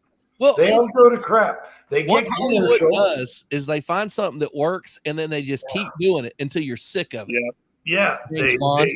They start out good, and then they get commercial, And that's why we have to go back to history, because it doesn't work that way. So for Well, all you that's the thing. newcomers, There is no history on the History Channel anymore. for all you newcomers, I started reading this big giant book called Rebel Yell, the story of Stonewall Jackson by S.C. Gwynn. And now we've been on history for 30 minutes, 40 minutes. Well, nothing beats history. It doesn't turn to crap. Okay, it's history. Well, it's already written. You can't change it. It's already there. It's happened. It's an absolute. It's an absolute. It really happened, and it's so fascinating. There's so many good history stories out there from people. I love to get on YouTube and watch them sniper shows. I'm not talking about like people today trying to be a sniper on a range. I'm talking about a real guy in Poland that shot like 148 people, and they tried to kill this guy and they couldn't catch him. No, that was Finland. Yeah, Finland. Yeah, I think you're right. Yeah, Finland. No, he was like the gray ghost or something. And he used iron sights. There's a interesting audio on YouTube, and it was centered around the female snipers in Russia. Yeah. And this woman wrote the book and does the audio on it. That was interesting how they recruited them women and trained them and sent them out to, do their thing. Yeah, and you also had Carlos Hathcock, Arkansas guy. Carlos Hathcock, which shot the Vietnamese woman sniper that tortured all our guys, and he took her out. And that's history. You cannot make this up. He shot one through the scope looking at him. He shot first. The bullet went through the scope and hit them in the eye. That guy and he lived long enough. They interviewed him. He told a lot of those stories firsthand. Yeah. And I thought I saw that on a movie, Saving Private Ryan. It's been put into several movies. There was a movie called Sniper that was basically about him, but he said they went over there to verify that kill, and they got over there, and he said not one part of that scope tube had touched the bullet. It went right in the lens, and he said all I shot at was a glint of light. I saw something flash light. I put my crosshairs right where it was, pulled the trigger. What the sniper was doing is he was getting the scope on him. And when he crossed the light, it reflected, and he said, I shot. Of course, these guys were shooting. We're talking Vietnam. He's shooting like a 3-power scope. It's not like he can zoom in like we do today with good, clear optics.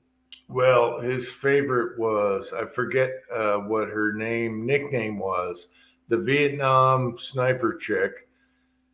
He shot her, and they've been, wanting to get each other. He shot her while she was taking a squat. And that's history right there. Yep. And that's his favorite kill right there. And she tortured all our guys. She tortured them. Yeah. He was a bad dude. Carlos was a bad dude. Side chat. What was her nickname? That Vietnam sniper woman. Because he got her, and she took a squat, and he took her out. And you can't make this stuff up, people. I tried to shoot a coyote taking a dump, and I got so excited I missed. I thought this was going to be great. I'm going to shoot him mid-dump, and I heard the shot and missed. Her nickname was after a snake or something like that. I forget what it was. Black Mamba? Something. But anyway, he took her out. That was probably his favorite kill. Yeah. Because of what she did to our vets. He would talk about laying in a rice field, just laying there for days waiting for a shot. Drinking his canteen out of the cup. I mean, the lid. He would just trickle the water into the lid and sip it out of the lid because he couldn't move. And then when somebody showed up, he just slid right onto the trigger and tapped them. Yeah, that high-ranking Vietnam guy, general, whatever he was. I'm so bad at names. Anyway, he crawled for like 3 days to take that guy out. Yep. I mean, he literally just pulled his finger forward, and that's how far he would go, and he would wait, and he would creep forward and wait. And he loved it, though. It was like hunting. He loved it. Carlos was a little cocky. Actually, I have a 22 pistol, my little tiny one, that I bought from a vet that knew Carlos Hathcock, and they talked. They've been together in their house and everything. I have a 22 pistol from the World War II vet that knew Carlos Hathcock, and they talked about all these stories. But I do cherish that 22 pistol I have from him. They both went through hell. Yep. Yeah.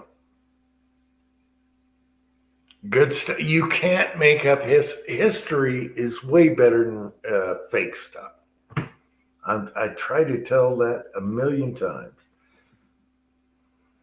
Uh-oh, are we cut off or am I okay? No, you're good. All right. Yeah, you can spend the 20 years going over history versus watching live TV or whatever they call it. What do they call it? Made for TV or what's the name? What is it? Whatever. Yeah. Made for TV, whatever it is. You can't beat history. I'm sorry, people. Yep. And you don't All have right, to. guys. It looks like my battery's dying here, so I'm going to have to bail out of here. What? Mister, keep going all night, can't end early, and you're bailing? Well, my cord is probably in the truck, and Preacher, we do have like 3 less fights we gotta watch. I don't pay for it, man. I get up the next day and watch it black marketed on YouTube. No, yeah, I watch it on YouTube, like cuts and clips. Yeah. But anyway, guys, I'm fading fast. I will see you in the side chat. All right. See you, Idaho. Good talk to you. Yep. All right. Well, we'll see, Idaho. Yeah. So, yeah, tonight is big. I want Tony Ferguson, which might not happen. I want Rose, which maybe happen. And I want Gaethje, which maybe happen. I want Gaethje to win. I don't like Ferguson. I don't care if Chandler. You don't like Tony Ferguson? The poor guy has been through hell lately. Come on. He's a unique... I don't care. He's a thug, man. No, he's not. Yeah, he is. Come on, Jim. No, he's not like Masvidal, okay? No, not that bad. There's only one Masvidal. No. And Masvidal's going to eat his shorts in court. Hey, did you see that Kobe Covington did a video after the court thing? And he's got his little fake hookers and stuff, and he's like bitching about Gaethje. He's like, hey, you need a camera for your one eye looking. Oh my gosh, it was hilarious. Anyway, Kobe has a fake persona and he's pissing people off, but down deep, he's a really good guy, and I love him. So I want Gaethje to win a title, not just an interim title. I mean, he won the interim title and then he fought Khabib and got it handed to him. Tonight, Gaethje's got to keep it standing up because once it and Gaethje's a great wrestler, He was a college wrestler. That's how he entered the sport. However, the other guy's got jiu-jitsu, and I'm just worried about Gaethje getting choked out like Khabib did to him. So that's what I'm worried about. But I'm excited about these last 3 fights. I want Tony Ferguson, Rose, and Gaethje. I'd be okay with that. Yeah, but it might not happen. I might get 1 out of 3. So Uncle John knows. But you can't hate Tony. Tony trains. He is so weird. He's so different. But his deadgum name is El Kakukui or whatever. I mean, get a real name. He's the Mexican. I don't care if he's Hawaiian. Get a real name. He's the Mexican zombie. That's why. It's El Kakui. Yeah, I don't speak. El Kakui. You're fighting in America, man. Get a real name. This guy would take a steel pole and leg kick a steel pole until he broke his leg. Come on, you gotta love this guy. Gaethje, I loved it when Gaethje beat the crap out of him. Finally, like the 5th round, Gagey just pummeled I him. did not like that at all. I felt bad for Tony. If you watch Tony in the Tough series when they were doing the American Fighter, he beat everybody. He toasted everyone. The problem I have with Tony is his style is different. So he's hard. He's a hard fighter to beat. He's a good fighter. I'm not taking that away from him. Weird. And what I love about Tony right now is he's happy instead of being angry, and he's just having fun. So I want Tony, I want Rose, and I want Gaethje, but I might only get one tonight out of the 3. Rose. Yeah, Rose is. You think she's the lock? Yeah, Rose is the champ. She lost to what's her name early in her career, so now it's a rematch because of wrestling.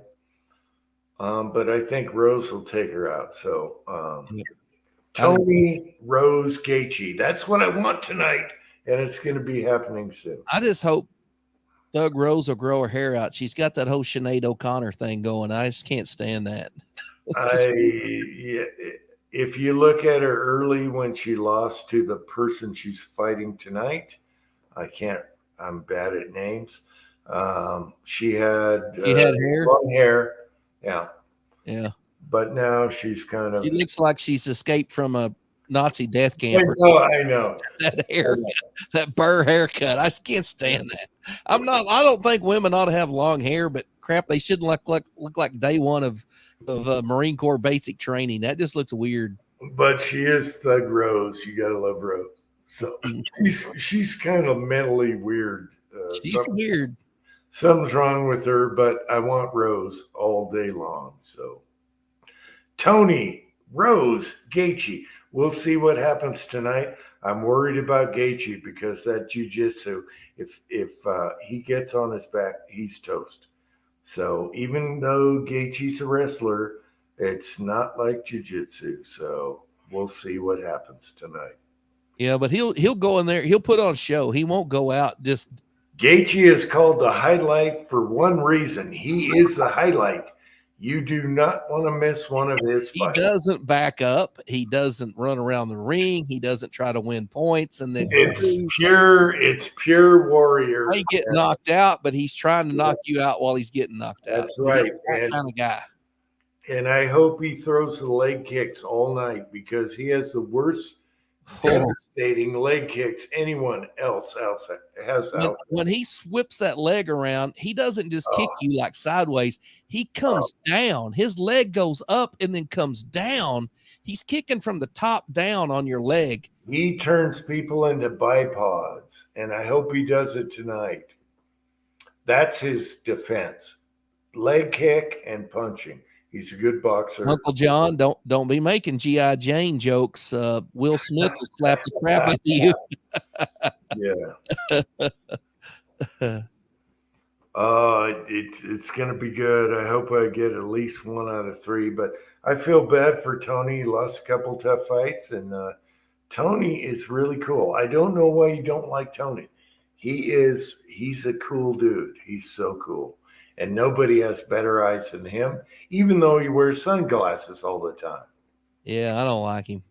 He talks. I don't get that. He's smack talking the whole time he's out there. Not that much. Kobe Covington smack talks. I love the guy. I'm not a big Kobe Covington fan until he whipped Masvidal. I just don't like. I love Kobe. There's one guy that's good at smack. Well, I love Chael Sonnen. Chael Sonnen is the best smack talker ever. And Kobe is his best friend. What are you talking about? Where do you think I'm okay with Kobe? I just don't like. I don't like Tony Ferguson. I don't think he's all that in a box of chocolates. I think at one time he was good. I think he's a top tier fighter. Okay, go back to the original Ultimate Fighters Tough with Tony Ferguson. He took out everyone just like Nate Diaz did. Nate Diaz was like, I want the toughest guy. Everyone's avoiding him. I'll take him right now. And your whole thing is gone.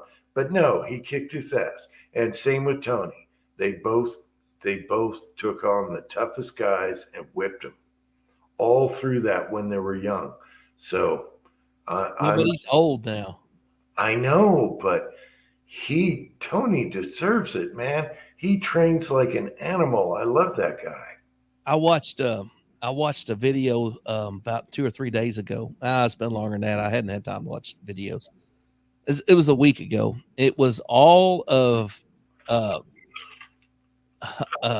Dan Henderson's knockouts. Mm-hmm. All of Dan Henderson's knockouts. Jim, it was awesome. It was when he knocked out Bisping with that like crow hop step and over the top. Oh, that was bad. Cold, and he jumped up in the air and went ahead and hit him No, anyway. that was so bad. His head was against the mat. That was so bad. Yeah. And then he knocks out Shogun. He knocked out Fedor. I mean, he knocked out so many. He knocked out Vanderlei Silva and Pride. I mean, he knocked out so many studs in his day. I mean, Dan Henderson was a bad dude, and he was fighting light heavyweight most of the time, and he could have been fighting 185. Yeah. But I felt bad for Bisping because I like him kind of. So I like him now. I didn't like him then. I liked seeing him get knocked out that night, but now Bisping is a warrior. He'll fight anyone. That's what I like about him. He'll fight anybody. So he's trying to get qualified to fight the boxing guy, the goober boxing guy, Jake Paul. Yeah. But everybody knows he doesn't have an eye on one side of his head now. You know, he lost an eye. He's got a fake eye in there. He fought 4 fights without a left eye. Okay. I know. How good is that? What kind of warrior is that? I love him now. I love him, Jim. I was wrong, but I'm not wrong about Tony Ferguson. He didn't tell the UFC he lost an eye. He fought 4 fights without a left eye. And yeah. Them doctors, they interviewed him. He said that the doctors would look at, they shine the light in your eye before the fight, and they were like, "Dude," he goes, "It's all right. I got a waiver for that. It's all fine." He was just praying they wouldn't try to say, "Can you see my finger?" Because you have to love him. He's a warrior, and I love when he got the championship against Mr. Oh, what's his name? Pretty Boy. Yeah. Oh, what was his name? Pretty Boy. The model. Yeah. Yeah. He come back from modeling, and Bisping stepped in moment's notice, and Bisping KO'd him, and I had him against the fence, uppercutting him. I was like, absolutely awesome. And then everyone found out he had one eye, and he fought 4 fights that way. And then they find out he was half blind. He beat Luke Rockhold. He beat Anderson Silva. He beat somebody else. It was Rockhold. Yeah. Rockhold. Oh, he beat Dan Henderson, and then George St. Pierre took the belt from him. Yeah, I know. Jag says, let's talk about Cain Velasquez shooting that child molester. Actually, he missed the child molester and shot the guy driving the car. And that's why he's going to prison. Did you know that, Jim?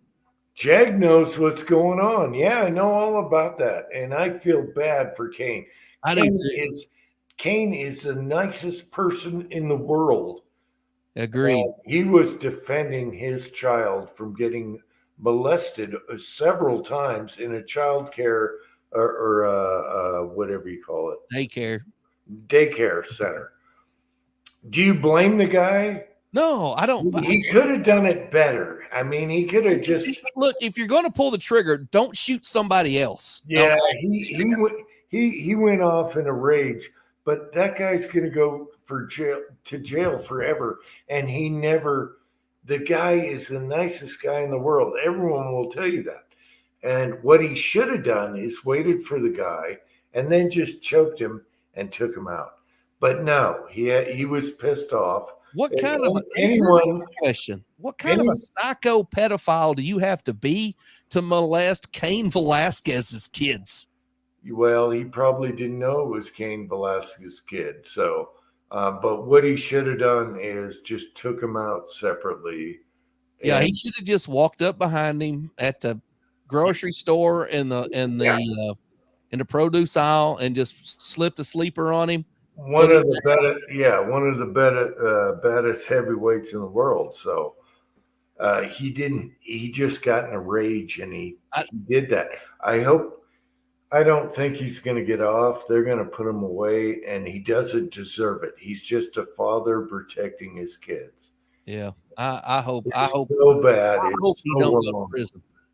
It is so wrong what's happening. And if he does go to prison, I hope he goes to the same prison George Masvidal's at, and he beats the crap out of Masvidal every day while they're in there. Well, okay. Have you been keeping up on Kobe getting the tooth broken and his watch? Yeah. Have you seen the pictures? Okay. But Kobe did a recent video bitching about Justin Gaethje. So he's okay. But yeah, you don't go up and sucker punch somebody, okay? No, especially not after he beat the crap out of you in the ring. Yeah. So he took him 25 rounds, molested him the whole time. He was so pissed off, he comes up and sucker punches Kobe at a steak restaurant, whatever, outdoors. And I hope Kobe just rapes the crap out of him as far as financially and gets all that pay-per-view money back. You don't go sucker punching somebody. And in Florida, it's a carry state. He could have got popped. Yep. And some people are like, oh, it was a fight and Kobe lost. No, he came up from behind. Kobe would have. He walked up, he had a mask on. He didn't show up and like, let's go right here in the street. And Kobe he would have slammed his head against the cement, just like he did 25 minutes. Yeah. So it's a bunch of crap. And I can't believe these Masvidal fans agreeing with what he did. It's bullshit. You don't come up and cold cock somebody without them knowing about it. Yeah, I mean that's what thugs do in the big city where they walk up behind an old lady and punch her. My God, Uncle John, is this true? Oh, knocked him down, didn't knock him out. Okay, come on, Tony, El Kukui, the zombie. John, keep me updated. I'm sorry, you don't like Tony. Go back and watch Tony. No, Tony. He's eccentric. He does training weird. He does everything weird. He wears sunglasses at night. He's not. It doesn't matter. He's not ZZ Top, man. He's Tony El Cuckoo or whatever. Kukui. Yeah, whatever. I don't speak foreign languages. You're in America, man. El Kukui. And I wanted to bug Tony about this. I wanted to talk to him because his eyes are the scariest of any MMA fighter, but he wears sunglasses. He's got the scariest eyes in the world. You don't need those sunglasses. You'll scare the shit out of somebody. El Kukui. I love Tony Ferguson. I don't know why you don't like him, preacher. We agree on everything. You got to go back and watch Tony Ferguson, man. No. He was the stuff. He was undefeated until he came up to the top 3 there. Yep. Oh, man. I hope he... Chandler is just too... I don't like Chandler. I'm sorry. I hope he knocks him out. Chandler was a big deal in... what was that? Bellator. I think Michael Chandler was like he was their champ for a long time. I think Chandler is on steroids. If you saw pictures of him, he looks like he's on steroids. Man. He might well be. I don't know much about him, but I don't care. Tony Ferguson is just lanky. It's like I root for this team and whoever's playing the Dallas Cowboys. You know, I root for this guy and whoever's fighting Tony Ferguson. I want to hear what Eagle Eye, come on here. I want to hear what you think about these last top fights that are coming up, the top 3. Uncle John, keep me. Chandler's mauling Tony. Oh, crap. He's wrestling him now. Tony's a wrestler, though. Tony has good chokes. I'll tell you a guy that was really good, and that was Damian Maia. Yep. I think it was Damian Maia, and he fought that guy with the tattoo that goes up his neck. Not Conor McGregor, but He was a champ, and then he lost to TJ Dillashaw twice. What was that guy's name? No, he didn't. It wasn't Dillashaw. They were a different weight class. Damian Maya, Kobe Covington. No, not Damian Maya. Oh, okay. It wasn't Damian Maya. It was a dark-headed guy. He used to be commentator for the UFC. What's his name? He still fights some.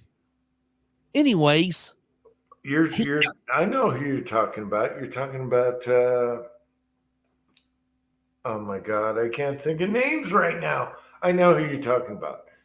Pound for pound, longest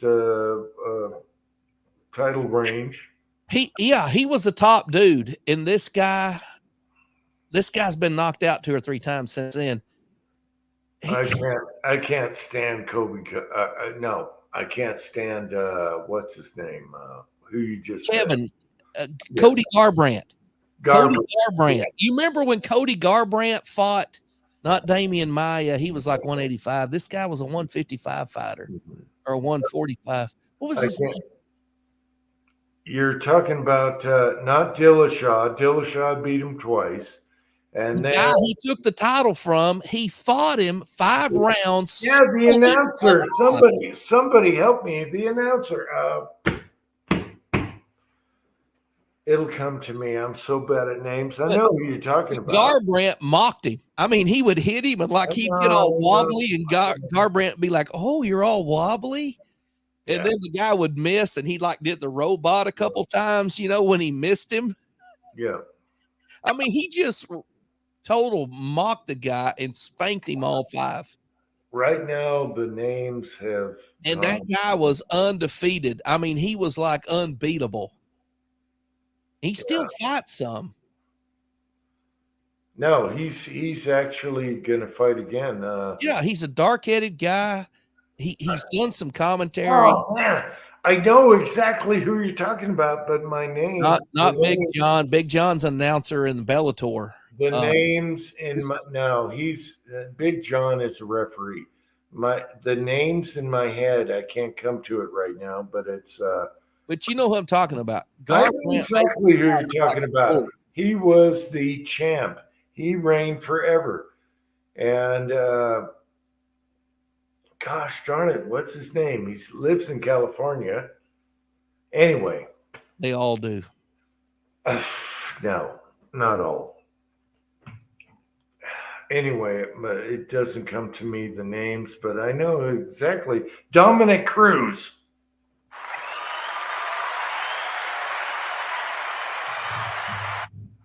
It was Dominic Cruz who ruled that division until Garbrandt came on, knocked him out. And then Dillashaw knocked Garbrandt out twice. And then Dillashaw, who he gave shit, and there was all kinds of controversy. They were in the same gym and split up. Yeah, Dillashaw kicked his ass twice. In that first fight, Garbrandt had Dillashaw rocked. I mean, was out. Yeah. It was the end of the first round. He came back. But it finally came to me. Don't give up on Dominic Cruz because he has an awkward style and he could come back. He's not retired yet. He's old, but he could come back. He's got that style. Yeah. I don't know why I can't think of names, but it's Dominic Cruz. I haven't watched a lot of UFC. I watch a lot of really highlight fights, you know. I follow the UFC on YouTube, and I watch the fight 3 months after it happens, and I watch the highlights the morning after it happens. All right, what's Uncle John trying to tell me? What's going on, people? I want to know if Tony and Chandler. Ouch. I want to know Tony and Chandler. If he's talking face, that could be Tony's face, just like what Gaethje did. I want Tony, man. Gosh darn it. I want Tony. I know you don't like Tony, but you got to go recap. Tony is awesome. I don't like the guy. He's one of a kind. How can you not like the guy? He's one of a kind. He can't even pick a decent name. Nobody's afraid of El Kakui. El Kakui is the ultimate. That sounds like something I stepped in once. No, El Cucuy is scary, and if you watched him train, he's scary. Oh, Uncle John, keep me posted. I gotta roll me an El Casigi. I need to Let's get see. in bed. It's pushing 11 o'clock. I know. Uh-oh, second round KO. Not Oh Tony. my gosh! No! I may stay up late and celebrate now. No, that freaking sucks. He's- Tony has never been knocked out. Yeah, he was. He was knocked out by Gagey. No, Remember, Gagey hit him in the face, caved his face in. No, they stopped the fight. He wasn't knocked out. He was standing the whole time. El Cucuy has never been knocked out. And A you're KO is a KO. What if they step in and go no more punches because you're beating the crap out of them? That's called a TKO. I know, but he was standing. He was never knocked out. He's a zombie. You can't kill this guy. And to have this little wrestler of Chandler knock him out in the second round. He's a scrub, Jim. He's a scrub. Bull crap. Tony Ferguson will never be a scrub. I can't believe a little wrestler that's on steroids just knocked him out in the second round. That's the first time he's ever been knocked out. Oh, he's washed up, man. His best days are behind him. Oh my God, Uncle John, tell me that's not true. There's one down. Now I only have two to root for. Oh my gosh, I can't believe Chandler knocked him out. There's no way. Gaethje beat the crap out of him. Two people got a wake-up call tonight. Tony Ferguson and Uncle Jim each got a wake-up call tonight. Preacher, if you watch the fight with Gaethje and Tony Ferguson, the referee felt so bad. They're like, we're just cutting it off. You can't take this much damage. And he's standing there like this the whole time. Yeah. He was never. It was a mercy killing. I mean, he was great at sticking his face in front of Justin Gaethje's fist. That's what he was good at in that fight. Yeah, I know, but if Gaethje's sitting over there laughing, pointing at people in the crowd in between rounds. He could have been smoking a cigarette for all I know. Ferguson was over there, and they were putting crap in the cuts in his eyes on his cheek and his nose, and he would go back out there, and I mean, Gaethje would just pound him, and then leg kick him. Tony was undefeated for all those fights. He's never been knocked out. Gaethje couldn't even knock him out after that beating. I didn't even want to watch that. It was so bad. All right. And he was still standing till the ref said enough. And now we got a little wrestler that's on steroids that knocked him out in the second round. I can't believe that crap. I'm going to have to go on YouTube and watch this. I can't believe that happened, Uncle John. You better be lying. Quick Straws sidekick. All right, Rose is up next. All right, there's 1 out of 3 that didn't work. All right. Ferguson was always hurt during the Eagles' reign. That's bullshit because, okay. That's bullshit because Khabib didn't make weight once. It was on both sides. They never got to fight each other. And half of it was because of Khabib. Khabib is a 170 pounder. He didn't make weight. Khabib, be honest. Khabib would have destroyed Tony. Yeah, but they make Khabib the best ever. No, it was GSP that was the best ever. Khabib was huge for weight class, and I think that's a bunch of crap. I tell you, the last fight. Do something about weight classes. The last fight that GSP fought before he retired and then came back a couple times, when he fought Johnny Big Rig Hendricks, Johnny beat the crap out of him, and they gave it to St. Pierre anyway so he could retire. That was a bad called fight. And the other bad one was Nick Diaz. GSP had Vaseline rubbed all over his back. Yep. and it was called Vaseline Gate. And Yep. he couldn't grab him to do the jujitsu on him. Yep. And that's bullshit. So it all goes around. Man, we're going to have a bad night tonight. I better get watching this crap. Oh, man, I feel bad for Tony. I don't know why he didn't like El Kukui, but I love Tony. I've always loved Tony since he started out in Tough. Mm. All right, so we got Rose next, and then we got Gaethje. I think Gaethje might lose. He's going to get choked out. I'm just thinking. I hope not. I want him to get a belt. I really, really want him to get a I belt. wanted him to get the belt. He lost against Khabib out there in Arab land, okay, where the food was different, the time zones were different. He was eating goat. Huh? He was probably having to eat goat. Yeah, and they sent him over there, and it wasn't fair, I don't think. They put that interim belt around him before he fought Khabib. They put that interim belt around him. He took it off, threw it on the ground. He said, "I want the real one." Yeah, but yeah. And then he went over there and Khabib just ragdolled him.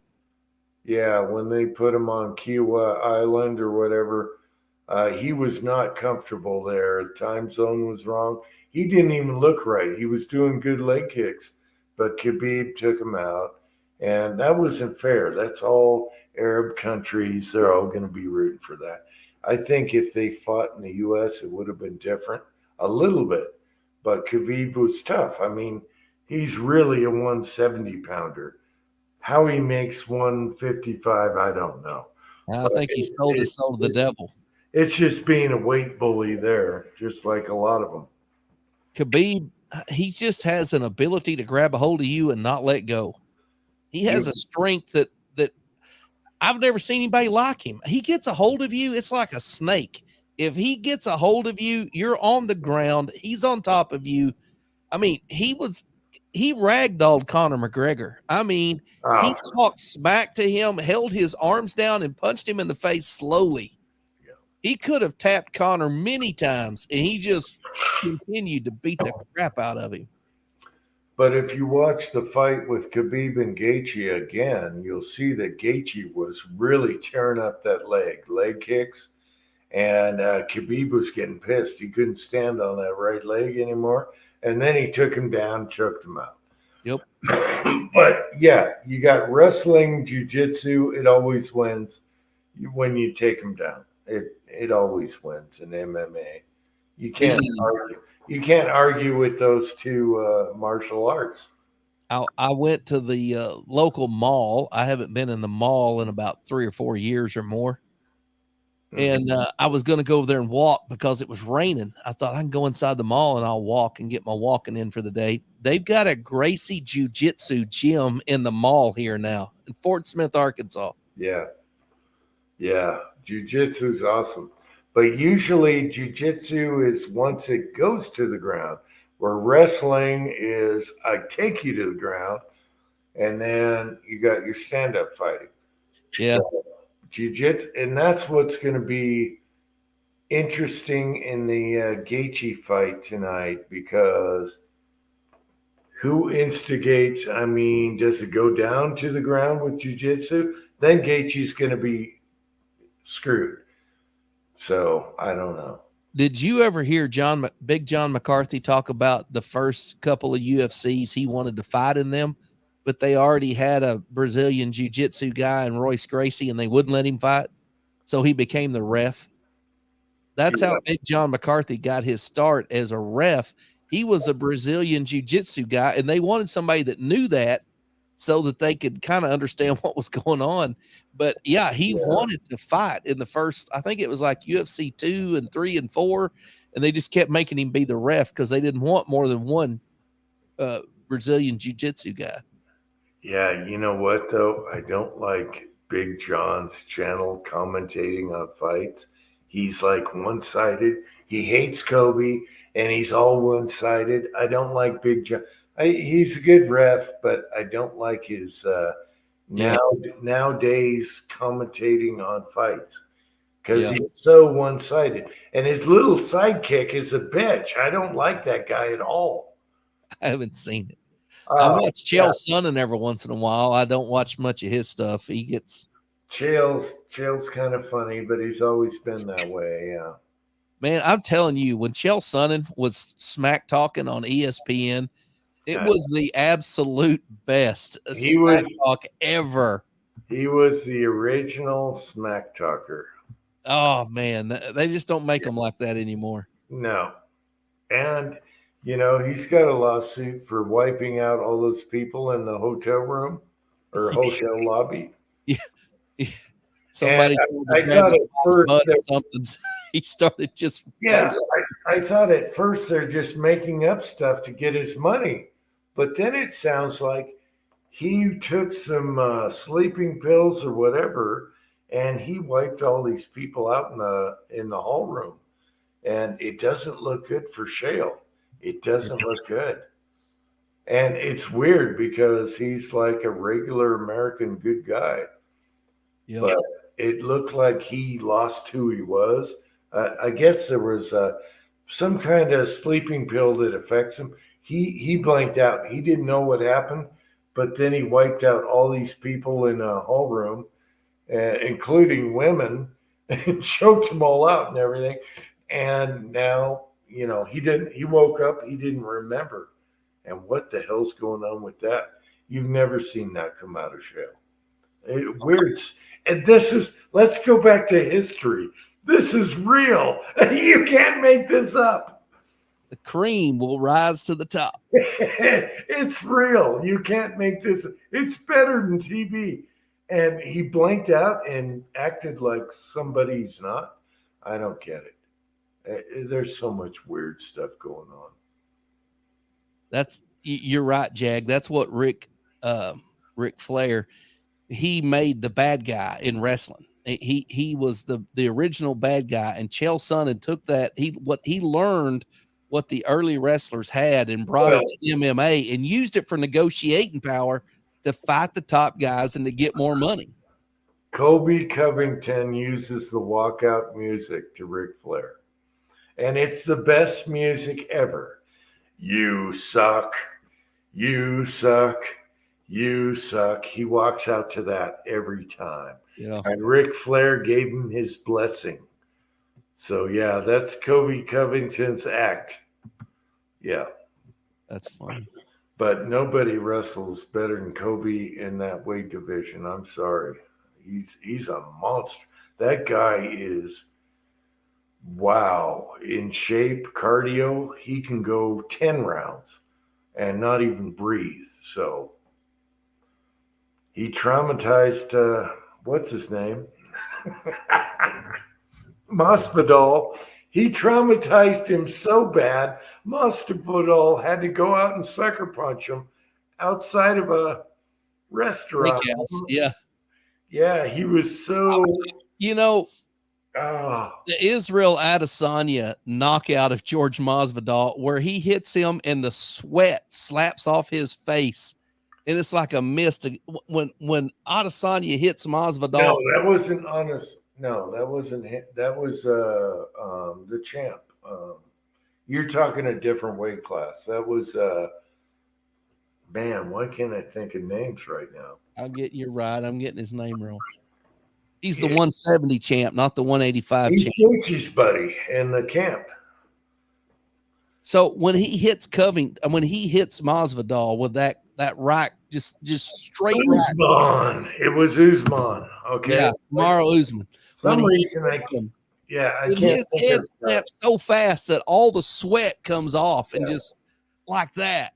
I can't. Yeah, I can't think of names tonight. Obviously, I know who Usman is, and you know what? Kobe put up a hell of a fight against Usman both times.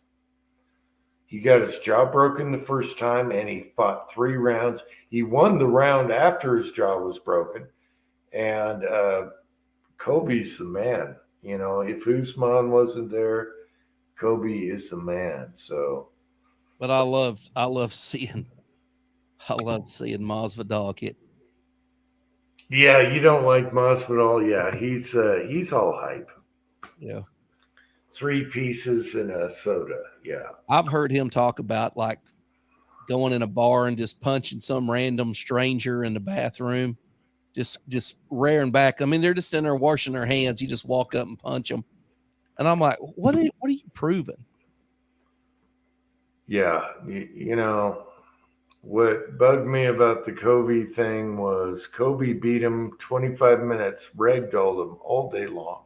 Yeah. And then he sees him on Facebook or whatever and goes out and sucker punches him There's a outside mask and a hoodie, sneaks up on him like outside of a restaurant. And then some of the fans are saying, no, it was straight on. It was a fair fight.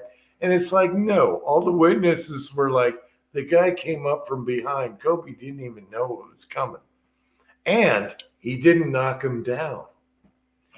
Kobe took it like nothing. He broke a tooth and he broke his Rolex, but he took it like nothing. And then they said, oh, he called the cops. What a pussy. Well, if you had a hit and run accident, what would you do? If someone hit and run your car, you'd call the cops and you'd document it. And now he's going to get all that pay-per-view money for document, you know. Yep. Hey, it's 4 minutes till 11 my time, and I got to get up early, and tomorrow Mother's Day. I know. Let's go, Gaethje. I doubt it'll happen. I don't know. The other guy's pissed right now. So, all right, preacher. Side chat. We love y'all. We'll check out next time. Go to YouTube and watch what happens on the last couple fights. I love you, preacher. I didn't think you'd come on because of the fights tonight. Good night, Uncle Jim. I'll see you on the next one. All right. Good night, everybody. Love you guys. And we're off.